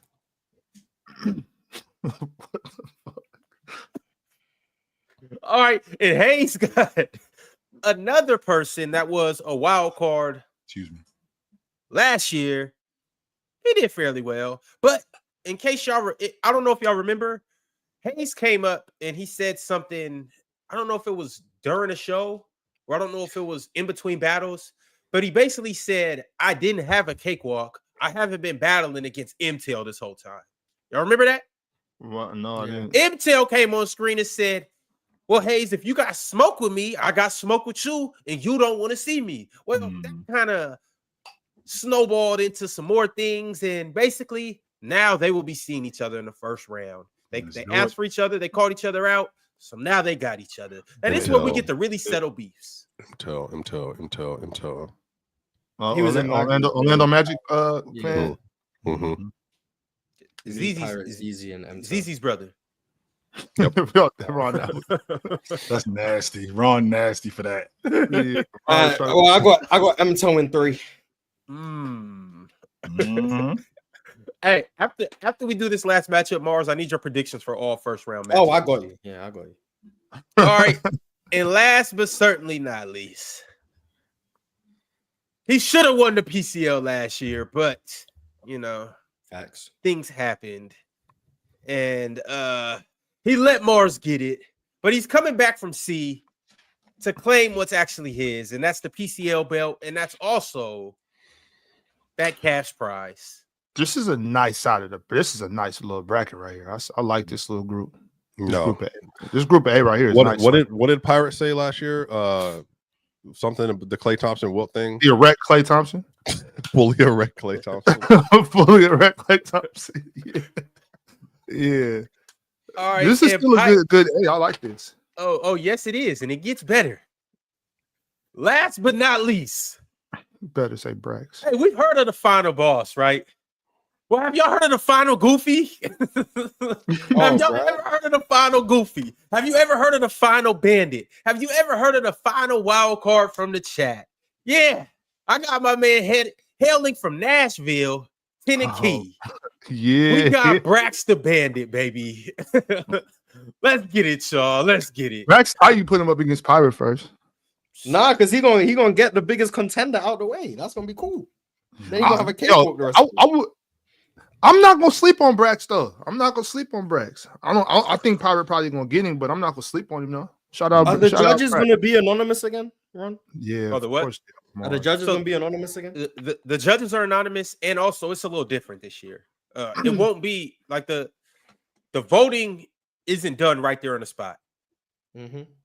The judges. That's what's up. They can watch it again. Yeah, the judges get a chance to go over it. They get 48 hours to put in their votes. Also, that's good, Phil. That's a good thing. Now they can actually listen to the arguments, and they don't just have the bias of hearing whatever the last person said. They're gonna watch it. They're gonna look at the points, see who addressed what. Well, if they're good at their job, see who addressed what. Blah blah. This the way it should be done. I like this. This the way it should be done. Chill. Now I actually got a chance. So here's also the thing too. Y'all see that the round of 32. You have the first day Saturday, March 15th. Second day Sunday, March 16th. Third day is Tuesday, March 18th, and then the fourth day is Wednesday, March 19th. Well, here's the thing, y'all. The winners won't be announced until a special Friday episode on March 21st. So we won't know until the end of the week who actually advances into the next week. Interesting. Okay. Oh, that's right. Well, I already knew that because I read what you sent through, Ron. Yeah, but we're interested. It's like a jury. Like we don't, the jury's still out, so we got to wait 2 days for a verdict. All right. Well, in the meantime, Mars, you want to play a little game? What? You want to predict the whole PCL? Oh, yeah. Ron, we should put out brackets like March Madness and let the people let the viewers, you know what I'm saying, fill out their brackets and see who gets the close. I like that. Big Ox, I like that. That's a good idea. Yeah. Hey, Ron, chill. You see that? That's what he does at 11 p.m. Calls me. Brainstorm. But in the meantime, Morris, let's go ahead and run through this. Whoever you're picking to win, this is what we're gonna do. Hold on, let me make sure I got it. All right. You ready to run it? Yeah, sure. I'm gonna go with myself. You sure you don't want to go, Matthew? Nah, I know my topics. Right. I'm confident. I'm gonna go with King Capers. I'm gonna go with Dion. I'm gonna go with John D. I'm gonna go with Gifted. I'm gonna go with Carson. Damn, Jordan. I'm gonna go with Ox. I'm gonna go with Matty. Let's go, Matty. Shout out, Matty. I see you. I'm gonna go with ZZ or Riv. That's gonna be tough. That's really topic dependent. But I'm gonna go with Riv. Mars, would you say that this might be the best first round matchup? ZZ versus Riv? I personally I think that's gonna be an amazing one. So yeah, I'm gonna go with Riv. That's what I got. I'm gonna go with Penn. I feel like Penn's gonna benefit the most from this judging system. That's my hot take. I think Penn's gonna benefit the most. Casual or Logan. This is gonna be a good one too. I don't know I was talking shit about Casual, but this is a good one. I got Casual. Chill versus Mike. Obviously, I got Mike. SB or Ryan. I got Ryan. I think 2 wild cards gonna win. Yeah. A wild card matchup. That's heat. Yeah. And then next up, Swiper and Duke. Swiper. Real Talk and Mustard. I got Mustard. Hayes and Mtel. I got Hayes. Pirate and Brax. I got Pirate. Damn, Brax. Yeah. Damn, champ. Pirate's tough. You almost did it, Brax. Pirate's gonna beat Hayes. I think Swiper beats Mustard. Swiper and Pirate in the Elite Eight. I like that. Mike and Ryan, I got Mike. Mike to the Elite Eight. Pen and Casual, I got Pen. Benjamin. Wait, I think I'm doing a really good. I think this is gonna be really accurate. Yo, what? All right, let's proceed. Matty and Riv, I'm gonna go with Riv. Riv to the Elite Eight, okay. I'm gonna go with Carson. Between Gifted and Carson, I'm gonna go with Carson. This gonna be this would be fire too. You got Gifted getting packed up. Gifted lucky he got past Renegade. Like, okay. John D. Got John D. And then I got myself. Then against John D. Either way, the Hoop Talk podcast wins. Let's just put that out. Either way, the Hoop Talk podcast wins. I'm gonna favor myself. I'm gonna go with myself. All right. Carson and Riv, I got Carson. You and Carson in the Final Four. All right, that's tough. Pen and Mike. I feel like this is when Mike meets the end of the road. I'm gonna go with Pen. See you, Mike. Swiper and Pirate. Oh man. Even though I think Pirate is the vastly superior ball knower, I think I might go with Swiper. So you're saying we're gonna give him 3 Jokic topics. No, I just feel like Swiper will be very well prepared. Yes, prepared, researched, rehearsed. Whereas I think Pirate goes a bit more off like the top of his head. And I think Swiper might be able to take advantage of that. And by the way, Ron, this the same Pirate. He was in the finals last year. So yeah, but I mean, there's also, he made gay jokes and got through. So, There's styles, you know. Yeah, styles make fights. I'm gonna go with Swiper. That's my hot take, I guess. I'm gonna go with Swiper. Pen and Swiper. Yo. I got Pen. Damn. Oh, this is where his rehearsing and preparation comes to an end. Because Pen gonna be. Well, Pen's gonna be rehearsing. Pen gonna be quadruple rehearsed. Although, will the judges respect Vorp? They have to respect him. What do they respect more? True shooting or blocks plus minus? All right. And then between me and Carson, I got Carson. And then between Carson and Penn, I got Carson. So we have an unmelanated PCL finals. Huh. All right. Not that matters. I mean, we're not in February anymore, so it's perfectly fine. That's a fact. And it's not February Madness. It's March Madness. All right. Exactly. You're right. Yeah, I got Carson. There you go. You got Carson? Mm-hmm. There you have it, y'all. Yeah. I think that's fairly accurate. I'm not sure about this path at all, but I'm not mad at Carson winning it for real. Like Carson's nasty, bro. Yeah, I think this is fairly accurate. Now, there's some picks where it's like, okay, maybe I'm thinking with my heart instead of my head. Like this one? Oh no, I'm standing on that for sure. Okay. But like, there's some that's like, yeah, maybe not so much. But I feel like I've hit like 80%, like an 80% success rate. I think that's fairly decent. All right, so we gonna work on ever being a first round exit. Say it again. Could you see yourself ever really being a first round exit, Chill? I'm gonna destroy this fucking guy just because of Mars and how he's treating. Just because of how Mars is treating me. Mars is treating me like I'm one of these. I'm just one of these dudes. I'm gonna fucking destroy this guy. I promise. I think people underestimate how competitive Chill is, and I think Mars is legitimately antagonizing Chill for no reason. And I think he's maybe I'm doing it for the content. Maybe. I swear. Maybe I'm gonna get the best out of Chill. Who knows?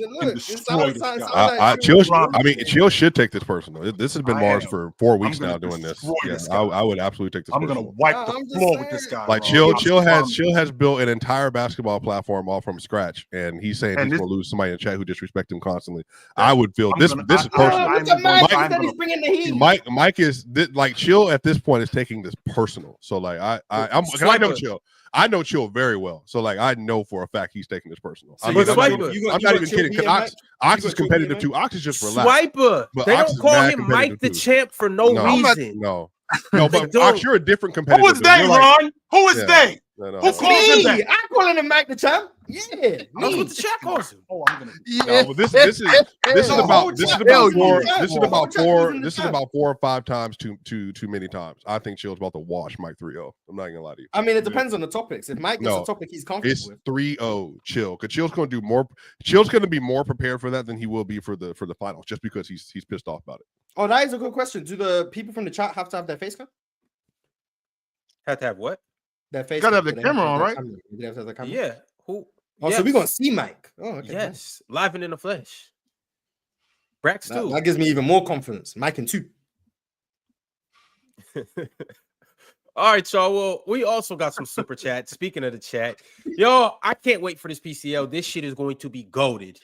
This is we epic, got the man. bill. We got a cash prize. Hold on. Real talk. From a 0 to 10, how like angry competitive are you right at this moment? Well, what number are you feeling right now? Chill. He's not angry. No. Chill. I'm asking Chill. Because I know Chill. What number are you at? I'm gonna destroy this guy. Yeah, I know. He's at a 10. No, I'm being dead. Mars, you keep doing it. He's at a 10. He's 100% at a 10. What's that gonna do with me? I ain't on this side of the bracket. If he just starts destroying everyone, ain't my business. All right, Mars. You did this, Mars. Yeah, no accountability. Somebody got to pay for this, Mars. It's on you. And it ain't my business. You're dead. If Chill decides to run through the whole competition, he ain't gonna see me. That ain't gonna be my business. Why? He might not. He might see you in the championship. I told you I go class him. Like I'm gonna be all right. I don't have to come across this competitive juice Chill. I don't have to come across it. It's just he gonna go run through everyone. Nice. That's crazy, Marcus. Because before this, you said when I win the PCL again. Now you're saying Carson's gonna beat you. Maybe it's he didn't know he was gonna have to see Carson. Oh, someone said I'm writing checks that Mike, whatever.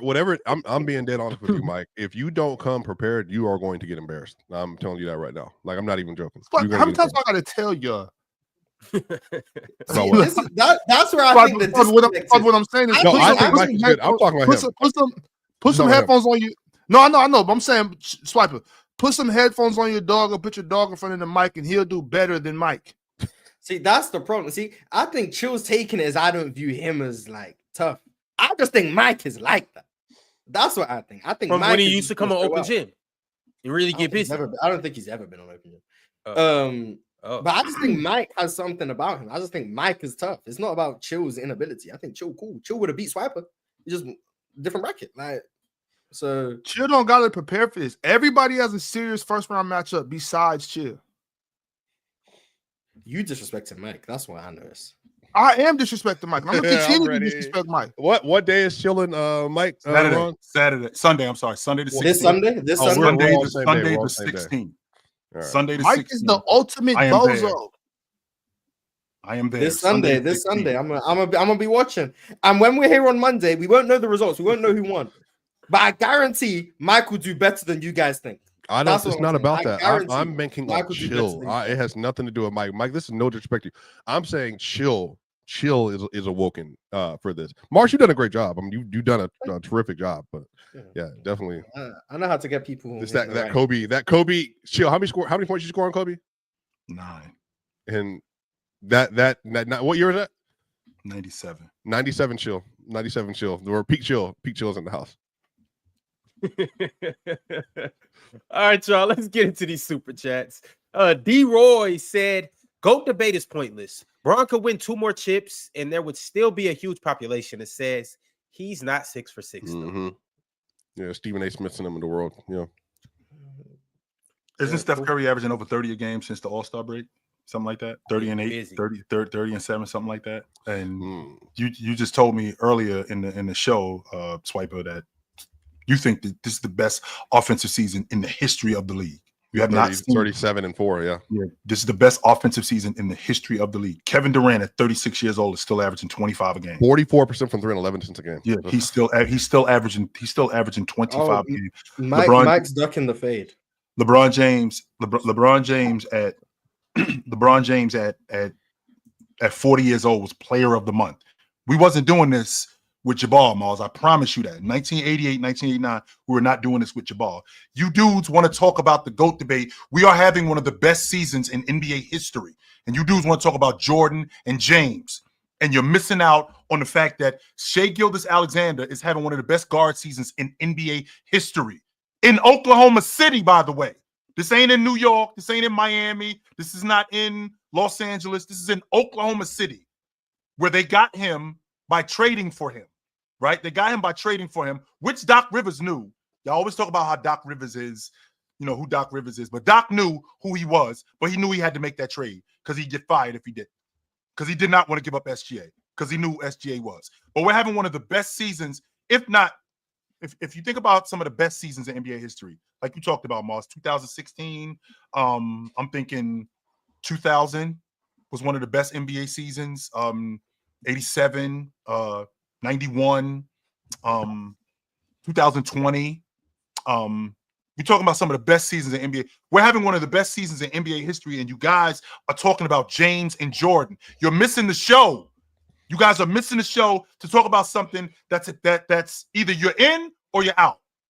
That's it. Either you're a Jordan guy or you're a James guy. Nothing's going to change. Meanwhile, SGA is balling. Jason Tatum and the Boston Celtics might win the NBA championship in back-to-back seasons. That hasn't happened since the 60s. You guys are missing the show, man. You guys are missing the show. I agree with everything Chill just said. And Mike said he's not participating. So, damn, that was quick. Yeah, whoops. Is that Mike? Didn't I tell y'all? I guess I did all of that to get Trill riled up for a matchup that he doesn't have to face. I guess. Well, whoops. Please find out if that's true, Ron. He said he's a camera, but I don't. We can easily provide you a camera if that's the case. They sell them for $15. Don't worry. Hey, Mike will be participating. Do it not doesn't worry. look like Mike gonna be participating. Oh, don't worry. He'll be there. I feel like we might have to ban Mike from the chat if he really gonna be ducking like this. It's crazy, but hey, Mike, you really banned from the chat for real, but you'll be there. Sad. Don't worry about it. Teddy Hart said Jokic deserves Embiid's MVP. SGA deserved it last year, and Jokic, if he can get to a number 2 seed, deserves it this year. Like, there's no difference between if the Nuggets finish with one extra win than the Lakers or not. Like, that doesn't change anything. Like, the arbitrary value of 2 and 3 seeds, like, if they have the same record, but Denver have their head-to-head, all of a sudden, then now he's the MVP. Like you're putting weight on things that just don't mean anything, respectfully. Like, the record should always outweigh the seeding. If Jokic wins 50 games this year, he's a 2 seed. That means he's the MVP. But that same 50 games in 2010 would have him as the 8 seed. Now he's not the MVP, but he won the same amount of games. It's like, that's stupid. It shouldn't be the games you win. It should be how far ahead of the rest of the league you are. And OKC's lapping the rest of the West. The 2 seed in the West means nothing when the 1 seed is 14 games ahead of them. It just doesn't mean anything. You're second, but you're not in the conversation.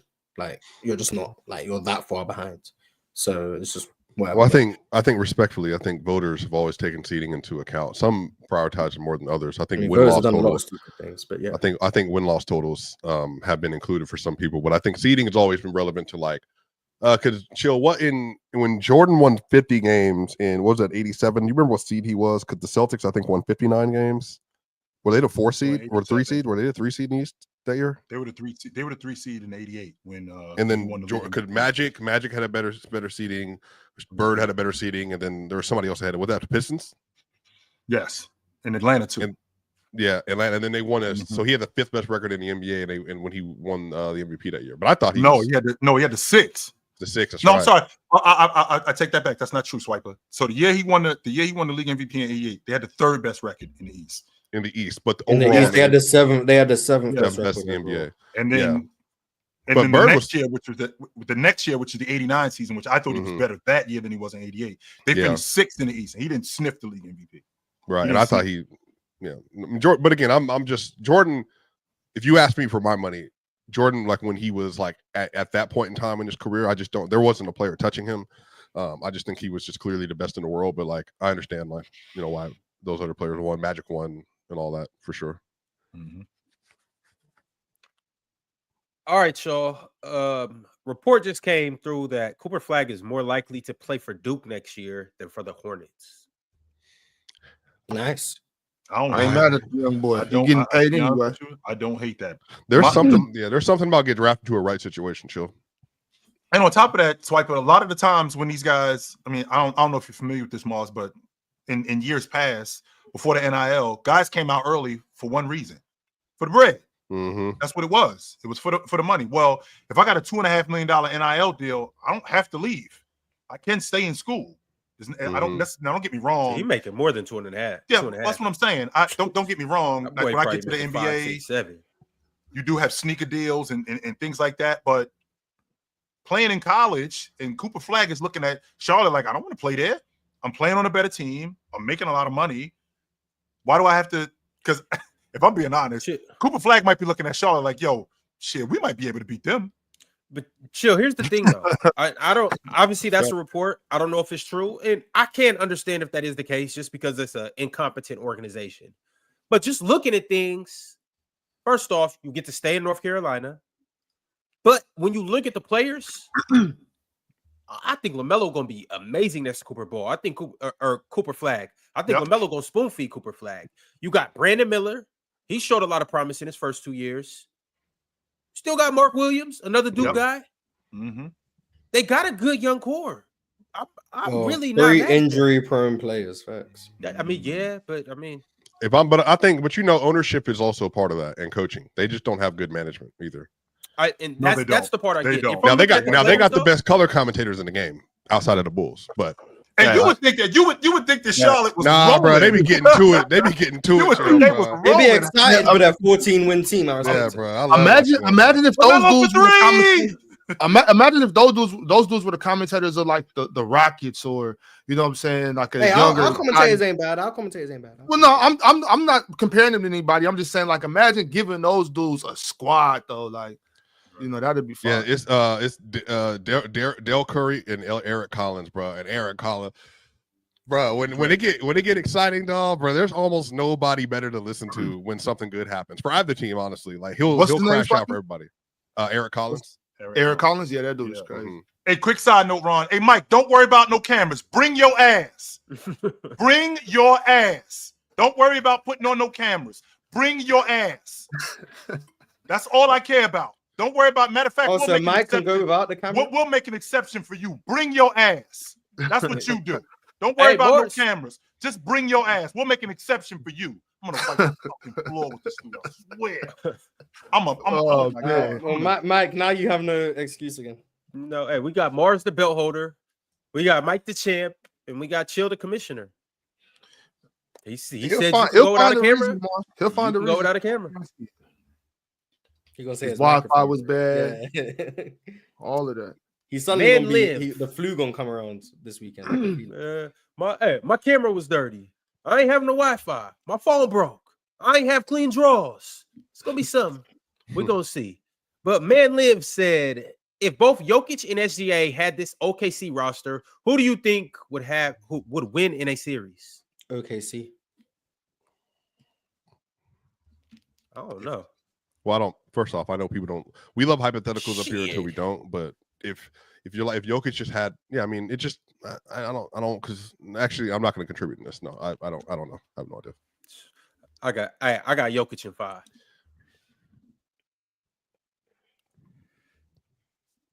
Triclops said Lou Dort for Defensive Player of the Year. Thunder spanking the Nuggets again tonight. Current Shai over peak Westbrook. OKC for the chip. Nuggets interior defense is buns. I disagree with the first hamburger buns or hot dog buns. Lou Dort, JJ. If JJJ misses too many games, this is going to be such a watered down DPOY this year. If he misses too many games, he's gonna make it. He'll play enough games, but with him playing enough games. I mean, I was watching Evan Mobley yesterday. He only has to play 6 more. Dame beat him to the basket a couple of times, but other than that, in the paint, him closing out on Dame, he did a great job yesterday. He's the defensive player of the year, man. Look, and on the glass too, yes. And I said this on Twitter. I'm gonna finish what I was saying earlier. The reason why I think the Bucks and the Nuggets, I think both of them have 2 of the top 20 players ever. And I think for me, the fact that the CBA has made it to where both of these players, I think, can be top 15 when they're all said and done, where they're not contending for championships every year is very bothersome.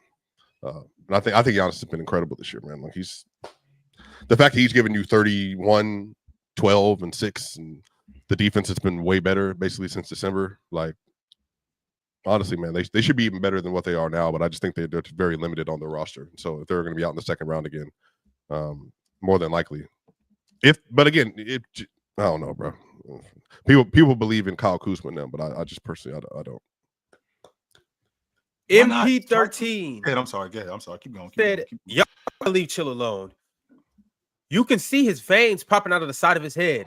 You guys set Mike up for failure real fast. You're going to enjoy it when they go up against each other. And that's because of the hard work I've put in trying to motivate. You're welcome.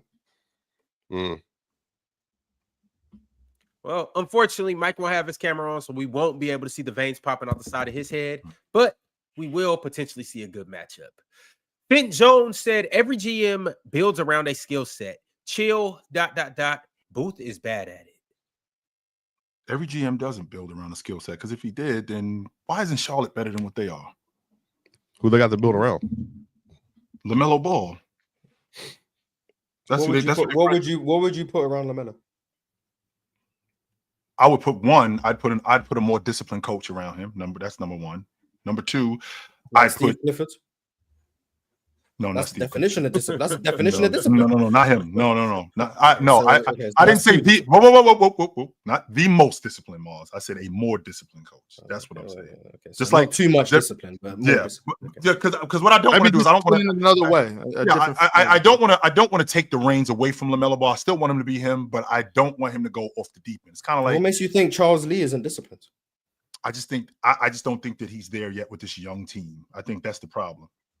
And I mean, every team, but the Charlotte team, for example, building around LaMelo Ball, it doesn't help that he's hurt neither. So you would think that they would be more apt to build around a guy that was more in shape and better to play, but that's not what's going on with the Charlotte team. No, that's not what's going on. I think Charles Lee is good.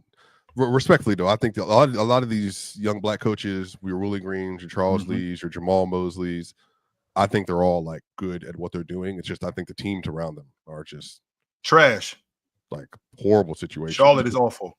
But the fact that Willie Green's gotten out of the Pelicans, what he's gotten is impressive to me. The fact that Jamal Mosley got what he's got out of this Magic team is impressive to me. I think Charles Lee's in a horrific situation. But they compete. They gave the Cleveland Cavaliers a better run. They played them better than the Nuggets did in any game. Like, I think you get credit for that. Swipe, I think Coach Mosley did everything he could. He had that team playing good basketball. He did some bad. It's a limited roster, and they balled out. He had that team playing defense as a team. He had them working really good. I just think the Jalen Suggs injury was too much to overcome. But with Paolo going out, Franz going out, they still competed. They were still staying in the top of the league, relatively. So I think he deserves a lot of credit for what he did. 100%. And then on the Charlotte front, Tishane looks horrible. Like he looks like he's wet behind the ears, and I don't know, he's 2 years away from being ready. And then I think like Miles Bridges having a bounce back year this year.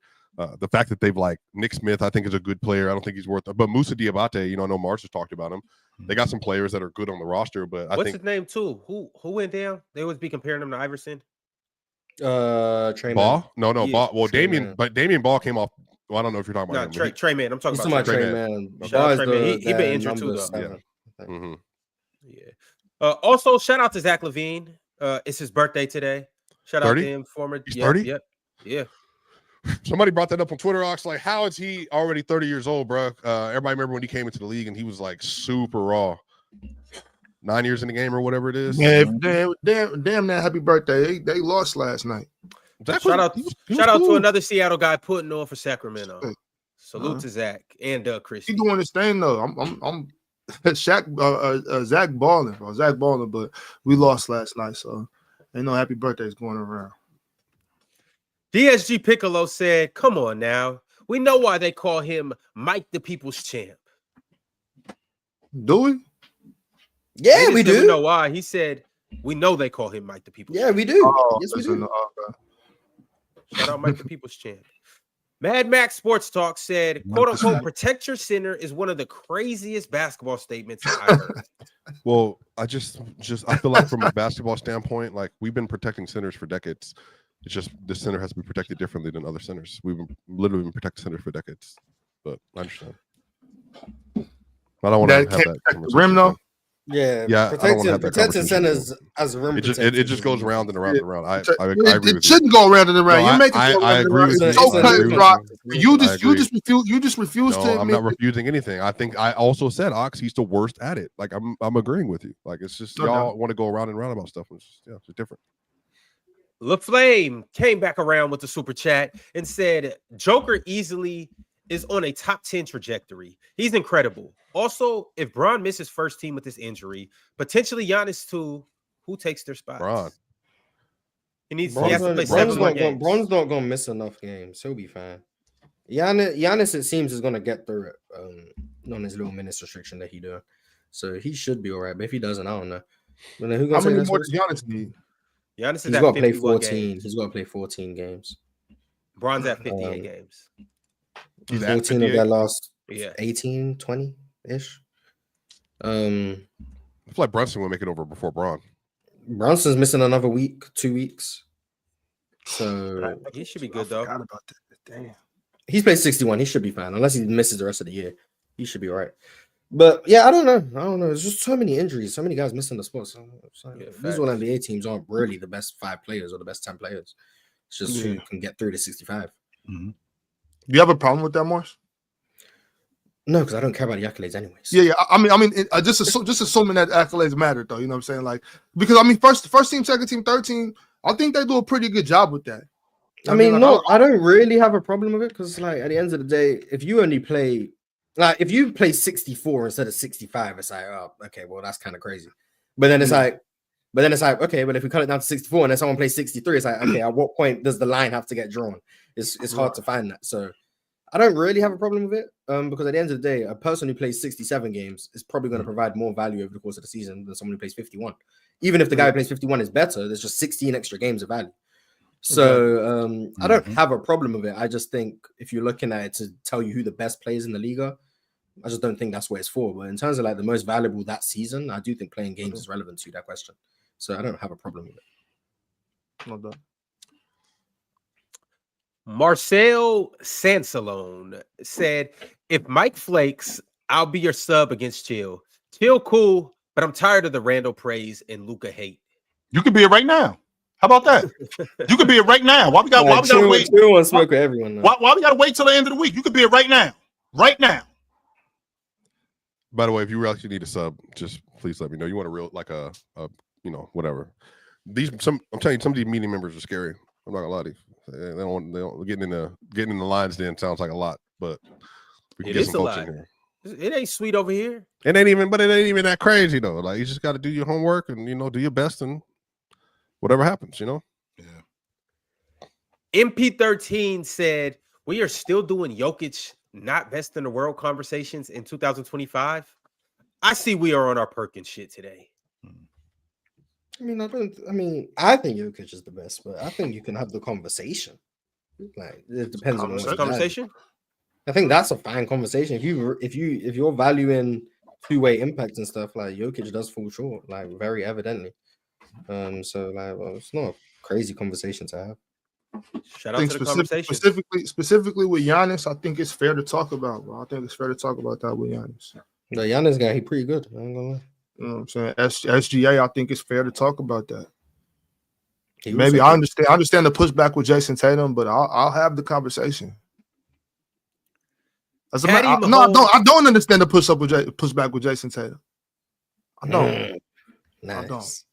Patty Mahomes got next. Said Cade's last 30 games, 28, 9, and 5, 58 true shooting percentage, 19 and 11 record. Getting to the line more and finishing at the rim. Top 10 combos this time next year. Special player. Also, Booker to Detroit. Booker in Detroit would be interesting. Booker in Detroit would be nasty. I don't hate that at all. Damn. We had an argument on facts and stats. Shout out my boy Ev, Playback, about would you rather have Zion or Booker next to Cade Cunningham? And I think the consensus was Zion because it would make more sense. But Booker would be nice too. Average Joe just sent through a super chat and said, after being 43 and 39 in year 2, LaMelo has played 36 games, then 22, And then this year, he has played 40 out of 63 games. That's why Charlotte has been bad. Same boat as the Pels. Franchise guy, unavailable. It's not just him. The whole roster's unavailable. Don't forget about Brandon Miller missing almost the whole season. Yeah, don't leave him out. That team just goes through an injury crisis every year. So, do I have a top 3 pick this year? Probably. They have the best odds. But I'd assume so. Shout out Charlotte. They're going to draft Dylan Harper. Watch. Check Ball Sports said if Jokic numbers better outside of scoring is winning the ultimate game changer in the MVP race. I think it's overstated. Good question. How far superior Jokic's numbers are, but I mean the box score obviously is Jokic by far and away, right. But a lot of the typical impact metrics that Jokic dominates are closer than a lot of people I think know. I think Jokic still comes out on top on a few, and Shai comes out on top on a few. But the fact that Jokic isn't dominating these advanced numbers, like it's even closer than Jokic and Embiid.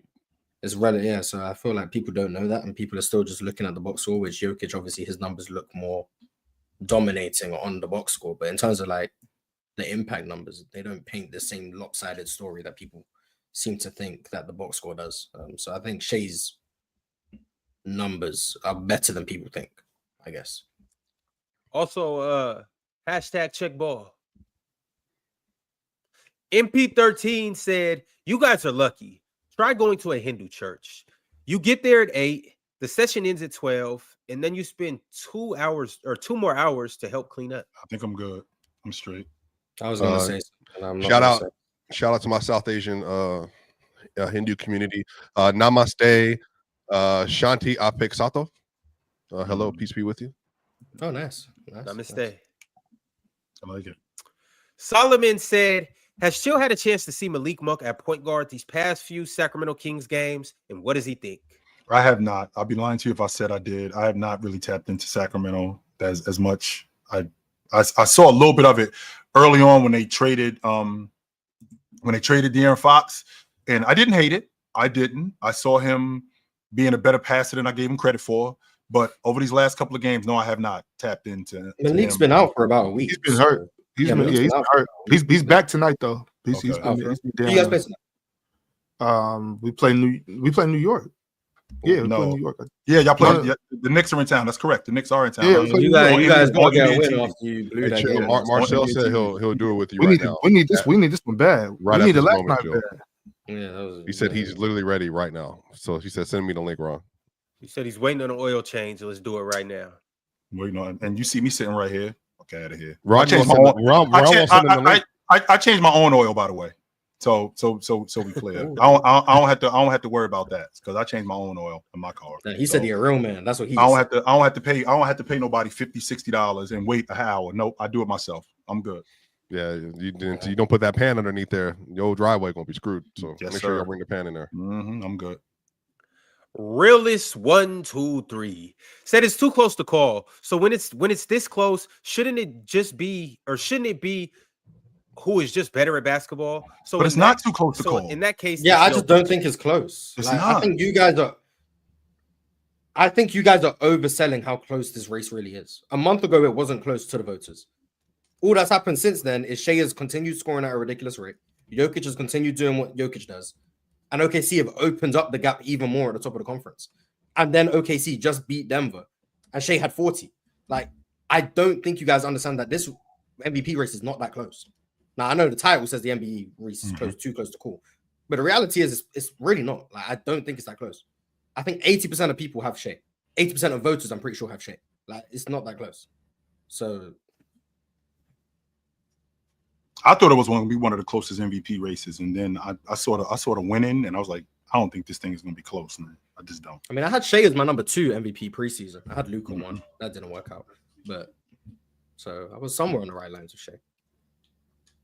LDBC henchman, shout out to LDBC, said Jokic isn't hated because of skill set. It's because he's such a media darling. He's the Josh Allen of the NBA. Giannis is the Lamar/ugly stepchild. Jokic is the media darling? No, he is 100% not. And I'm so sick of this narrative that everybody just forgot what happened leading up to him winning a title. That's what changed Everything. That moment is what changed the entire conversation. Up to that, people didn't think he was top 5. So since the title, has he been a media darling?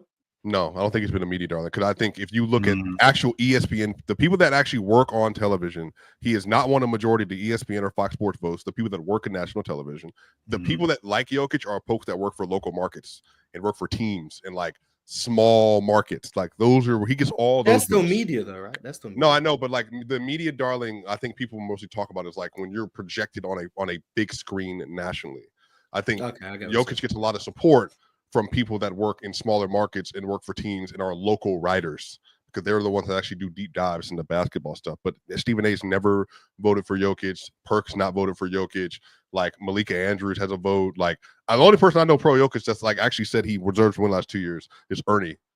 And Ernie's like he's a host mediator. People don't, but he has a vote. You know what I mean? So shout out though. And Giannis is not Lamar Jackson. Lamar Jackson does not have a title. And Lamar Jackson should have won MVP last year. But Lamar Jackson got hoed 100% because they've been waiting for Josh Allen to win an MVP. Even though Lamar Jackson had a better record versus playoff teams, had better numbers, like was 4th all time in QBR last year. Like, and he still choked in the playoffs like he No, that's cool. What did Josh Allen do? Who did he beat? You know, Josh Allen had like 150 yards passing versus the Ravens in that same game that they won. And then what did he do versus Kansas City? Had a late game drive on his hands with 3 minutes left to try to win the game. What did he do? No, one person won and one person went home. But I did see Jalen Hurts. I did watch Jalen Hurts go to the Super Bowl and walk everybody down. This is the second year he's outplayed Patrick Mahomes in a Super Bowl, by the way. So I'm telling you, whenever we light up that PC NFL space, just let me know. Just let me know. Did Swiper cook? Did Swiper just cook? Ron doesn't know. He doesn't know. That's actually gone, by the way. Who are you standing for now? Gino's gone. Who are you standing for now? I'm standing for whoever stands in at quarterback. I got you. Nice. Yeah, we ain't need Drew Gino. Lock. Welcome back, Gino Drew ain't Lock. it better not be Drew Lock. No, hey, if it's Drew Lock, I'm taking the NFL season off. I'm a What about Sam Darnold? How would you feel about Sam Darnold if y'all resign? I'm not mad at Sam. Personally, I want to go get the kid from Philadelphia or from Pittsburgh. But no DK though. And no Tyler Lockett. So just Jackson Smith. JSN. We gonna get somebody in the draft. We go. I'm comfortable with John Snyder, and the coach that we got right now. They've hit on the drafts in the past. They tend to have a good draft track record. I'm comfortable with what they're gonna do. DSG Piccolo said Jordan Goodwin had arguably the worst 90 seconds of basketball I ever seen. Get Goodwin off the floor and dub Kawhi for that game winner. Dub Kawhi for sure. He was playing like trash. Yeah, that Jordan Goodwin sequence was. But let's not let that sequence drown out everything. Jordan Goodwin has been playing very good basketball for who he is. He's been playing very good basketball for the Lakers. Good defense. He's been knocking down shots. But that sequence was nasty. I felt bad. I don't know I'm not gonna lie. I don't know if I've seen anything. That shit was hilarious, but I felt bad for him. That was tough. Ray B said, "I might be the only one that would be okay with co-MVP." No, these guys deserve it equally. No, they don't. What year are we close to that? Never. I don't think co-MVP. I mean, 1990 would have been close. That was Magic, not Magic. I'm sorry. Doc and Bird in 81. I think they were separated by 8 votes, by 8 points. Jordan and not Jordan. I'm sorry. Yeah, Jordan, Magic, and Barkley were separated by I think 22 points total in 1990. In 97, I think Malone and Jordan were separated by 24 points, and I want to say 11 first place votes. But in the end, there are no co-MVPs. Pick somebody. Well, because 100 voters vote individually, they don't vote in a group anyway. So it would be like mathematically impossible. Yeah, but mathematically though, like the probability of a split vote with the first, second, third, fourth, and fifth place votes, and you still get that would be. I mean, it's possible. It's possible. Jokic gets 50 first place votes and 50 second place votes, and Shai gets 50. He got a third place vote in the straw poll last time. Yeah, but I'm saying it's possible. I'm not saying it's going to happen. It's possible. And if Steve McNair, what I'm saying, if someone does tie, I think it should be a co-MVP. If it ends up with a tie, I think it should be a and chill. But it was Steve McNair and Peyton Manning that got co in the NFL. Was that what it was? Yeah, that was dog water. 2004, dog water. Steve McNair was the man that season. And they just didn't want to give it to him, by the way, because by himself because Peyton had it. And then Michael Vick got robbed, by the way. Michael Vick got robbed by Tom Brady. The second year after he came back from prison. He was incredible that year, but whatever. Shout out. Classic sent through a super chat and said Jokic is having Classic is the biggest Jokic hitter of all time. The best season ever. His dominance has made his team's success completely irrelevant. The MVP should be named after him. He's in my mentions every day. He's in my mentions every day. No, he wants to see Denver out in round 1. Yeah, he's made. He gonna see it. Just keep living. Just live long enough. Hey, brother, just keep living. Right now, get what you want. Right now, they play the Warriors. Warriors in 6. Damn, Swiper and Denver going home in round 1. Yep. I hope you know what. Guess what? And then when you go around 1, then you get what the the 15th or 16th pick or something like that. Let's do it. Cooper Flag. He falls. All right, chill. Later, fellas. Cooper Flag gonna pull out the line. He falls to 15 because of like some allegations about like I don't know. Nico Harrison talks to the other GMs and like, hey, yeah, he was out something like that. Yeah, you can't do this. Cowboy Bob, yes, the one that's participating in the PCL. He said, Ox, don't forget about Mitchell versus Bucks. Second quarter 3-point shot at 11 minutes and 47 seconds. It's a smart play when their favorite player does it, but it's wrong when Trey do. Do you remember that 3-point shot in the second quarter with 11 minutes and 47 seconds left? Come on, man. He said, don't forget. I'm just asking if you remember. Do you remember that 2-point shot with 11:47 left in the second quarter? No, I do not. But I'm sure he's cooking up. That's why you're gonna lose in the PCL because Cowboy Bob remembers that 3-point shot with 11:47 left in the second quarter. That's the preparation we talking about. Hey, if I got to remember stuff like that, then I'm, Cancun, here I come. Average Joe said, just want to bring up, there was a lot of Zeke praise and Aaron Gordon slander not too long ago. Might be eating my words after tonight, but Zeke is not it. Yeah, offensively, we're not the greatest. That is what it is. But you need defense because your big man sucks. You got to go sacrifice and get some defense out there. You're going to have to play some flawed players, but that's because your big man can't protect around. Akim said, rank these peaks. Oscar Robertson, Jerry West, KD, Dr. J, Moses Malone, David Robinson, Mars. Do you think 25? Yeah, 25. Salah better than 08 CR7 or 17 Hazard or Hazard? No. Jerry West 1, Oscar Robertson 2, KD 3,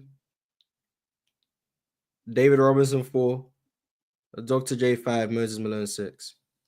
That's my ranking. There you go.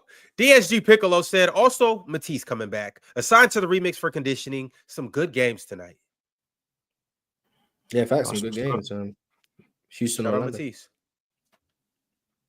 Finn Jones said, Chill just trying to keep Joker out of the conversation. But Ray Allen can be in the Steph Curry conversation.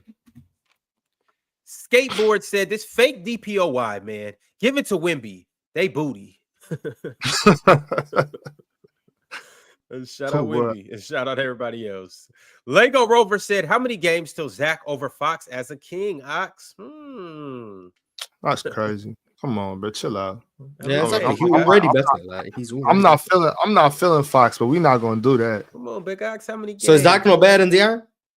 Nah, not as a king. No, not yet. Nah, Who a better player? Who's a better player overall? I think De'Aaron. I think I'm going Foxy for sure. I'm going Foxy. Right now in this situation, like Zach looking good though, and I'm happy with the move that we made since we was losing De'Aaron anyway. But yeah, come on, bro.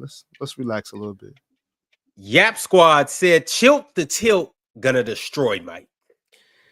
You guys sleep on Mike. Like, you've let Ox contaminate your brain. Mike the champ. Mike Liability. Mike the champ. I'm trying to tell you. Mike's brain is contaminated. With ball knowledge, yep. Facts. Average Joe said, contaminated with ball knowledge is crazy. Average Joe said, ignoring context, I know. I can't even remember what that's alluding to. Sorry. Cool Joe said, Shai in the starting 5 series is going to be tough. Is he in the next one? He is in. He's in the one for this season. I think KD's in it. I think James Harden's in it. I think Halliburton's in it. And I want to say Jaylen Brown, but I might be one. I was going to say If James is in it, I'm not gonna watch it. But Allie's in it, so I gotta watch it. Nice. Cowboy Bob said that was the third quarter. 8 minutes and 47 seconds. SGA contact on West. See, he even knows he knows when SGA was foul baiting. Like, I ain't gonna lie. I know I didn't pick Cowboy Bob, but I'm not gonna lie. That was before I seen these super chats. I might have to pick him. If he know the timestamp of certain plays, I don't think King Cape is ready to him. I don't think King Cape. 20 Hardaway said, tuned in late, ... Did y'all give the anomaly the appropriate amount of glaze after his performance on Saturday? Or did Swipe a bald head ass start hating again? Neither. We barely spoke about Jason Tatum today. Shout out the anomaly. Sports Pantheon said PrizePicks needs PCL betting. Soon, brother. Very soon. But that's a fact. But if you do want to bet, hit the Telegram group chat, and we could work something out. I got some wages on the side. Hey, Ron, for real, drop them brackets though. Let the viewers fill in the brackets like it's like the real March Madness. For sure. I'm gonna call you at 11. We'll talk that whole thing. Vale sent through a super chat and said, "Who are you taking?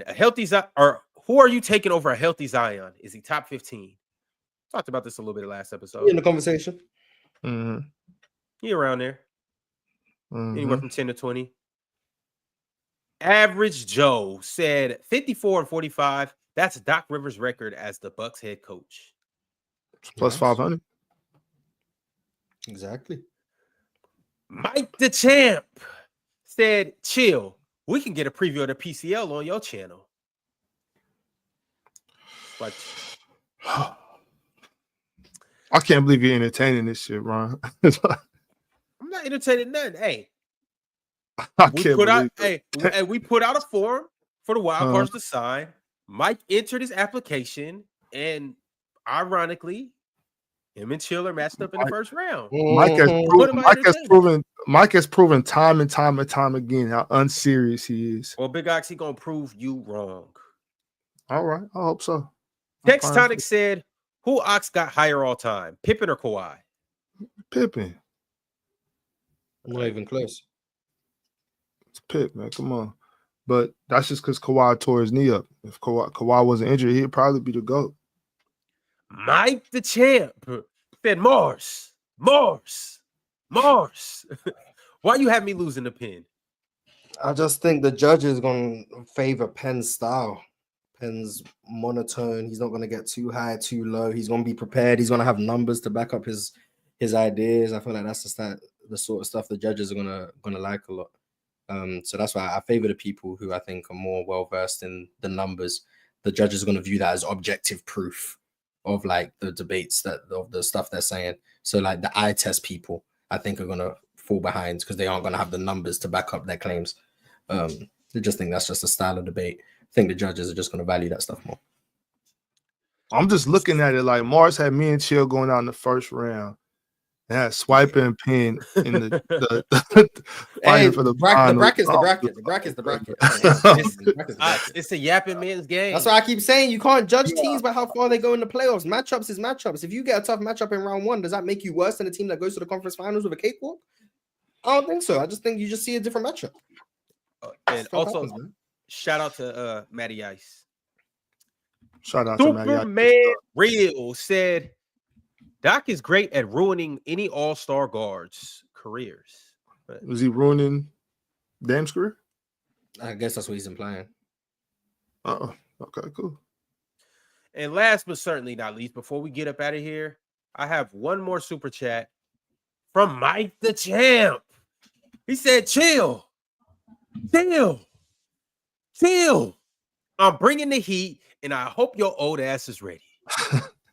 You see this chat right here from JD SWE at the bottom right there? JD Sway. Ron, please put out a bracket. Let the people play. Let the people play, Ron. Wizardo said, Ron better not be a judge. I'm actually the host. Marquivian Black said, the champ is here. And Ron is saying, we will see you guys again tomorrow. Make sure to tap into that game tonight. OKC versus the Nuggets. Some other games soon to tap into. And we will be back tomorrow to really talk ball. All right, y'all. Merry Christmas.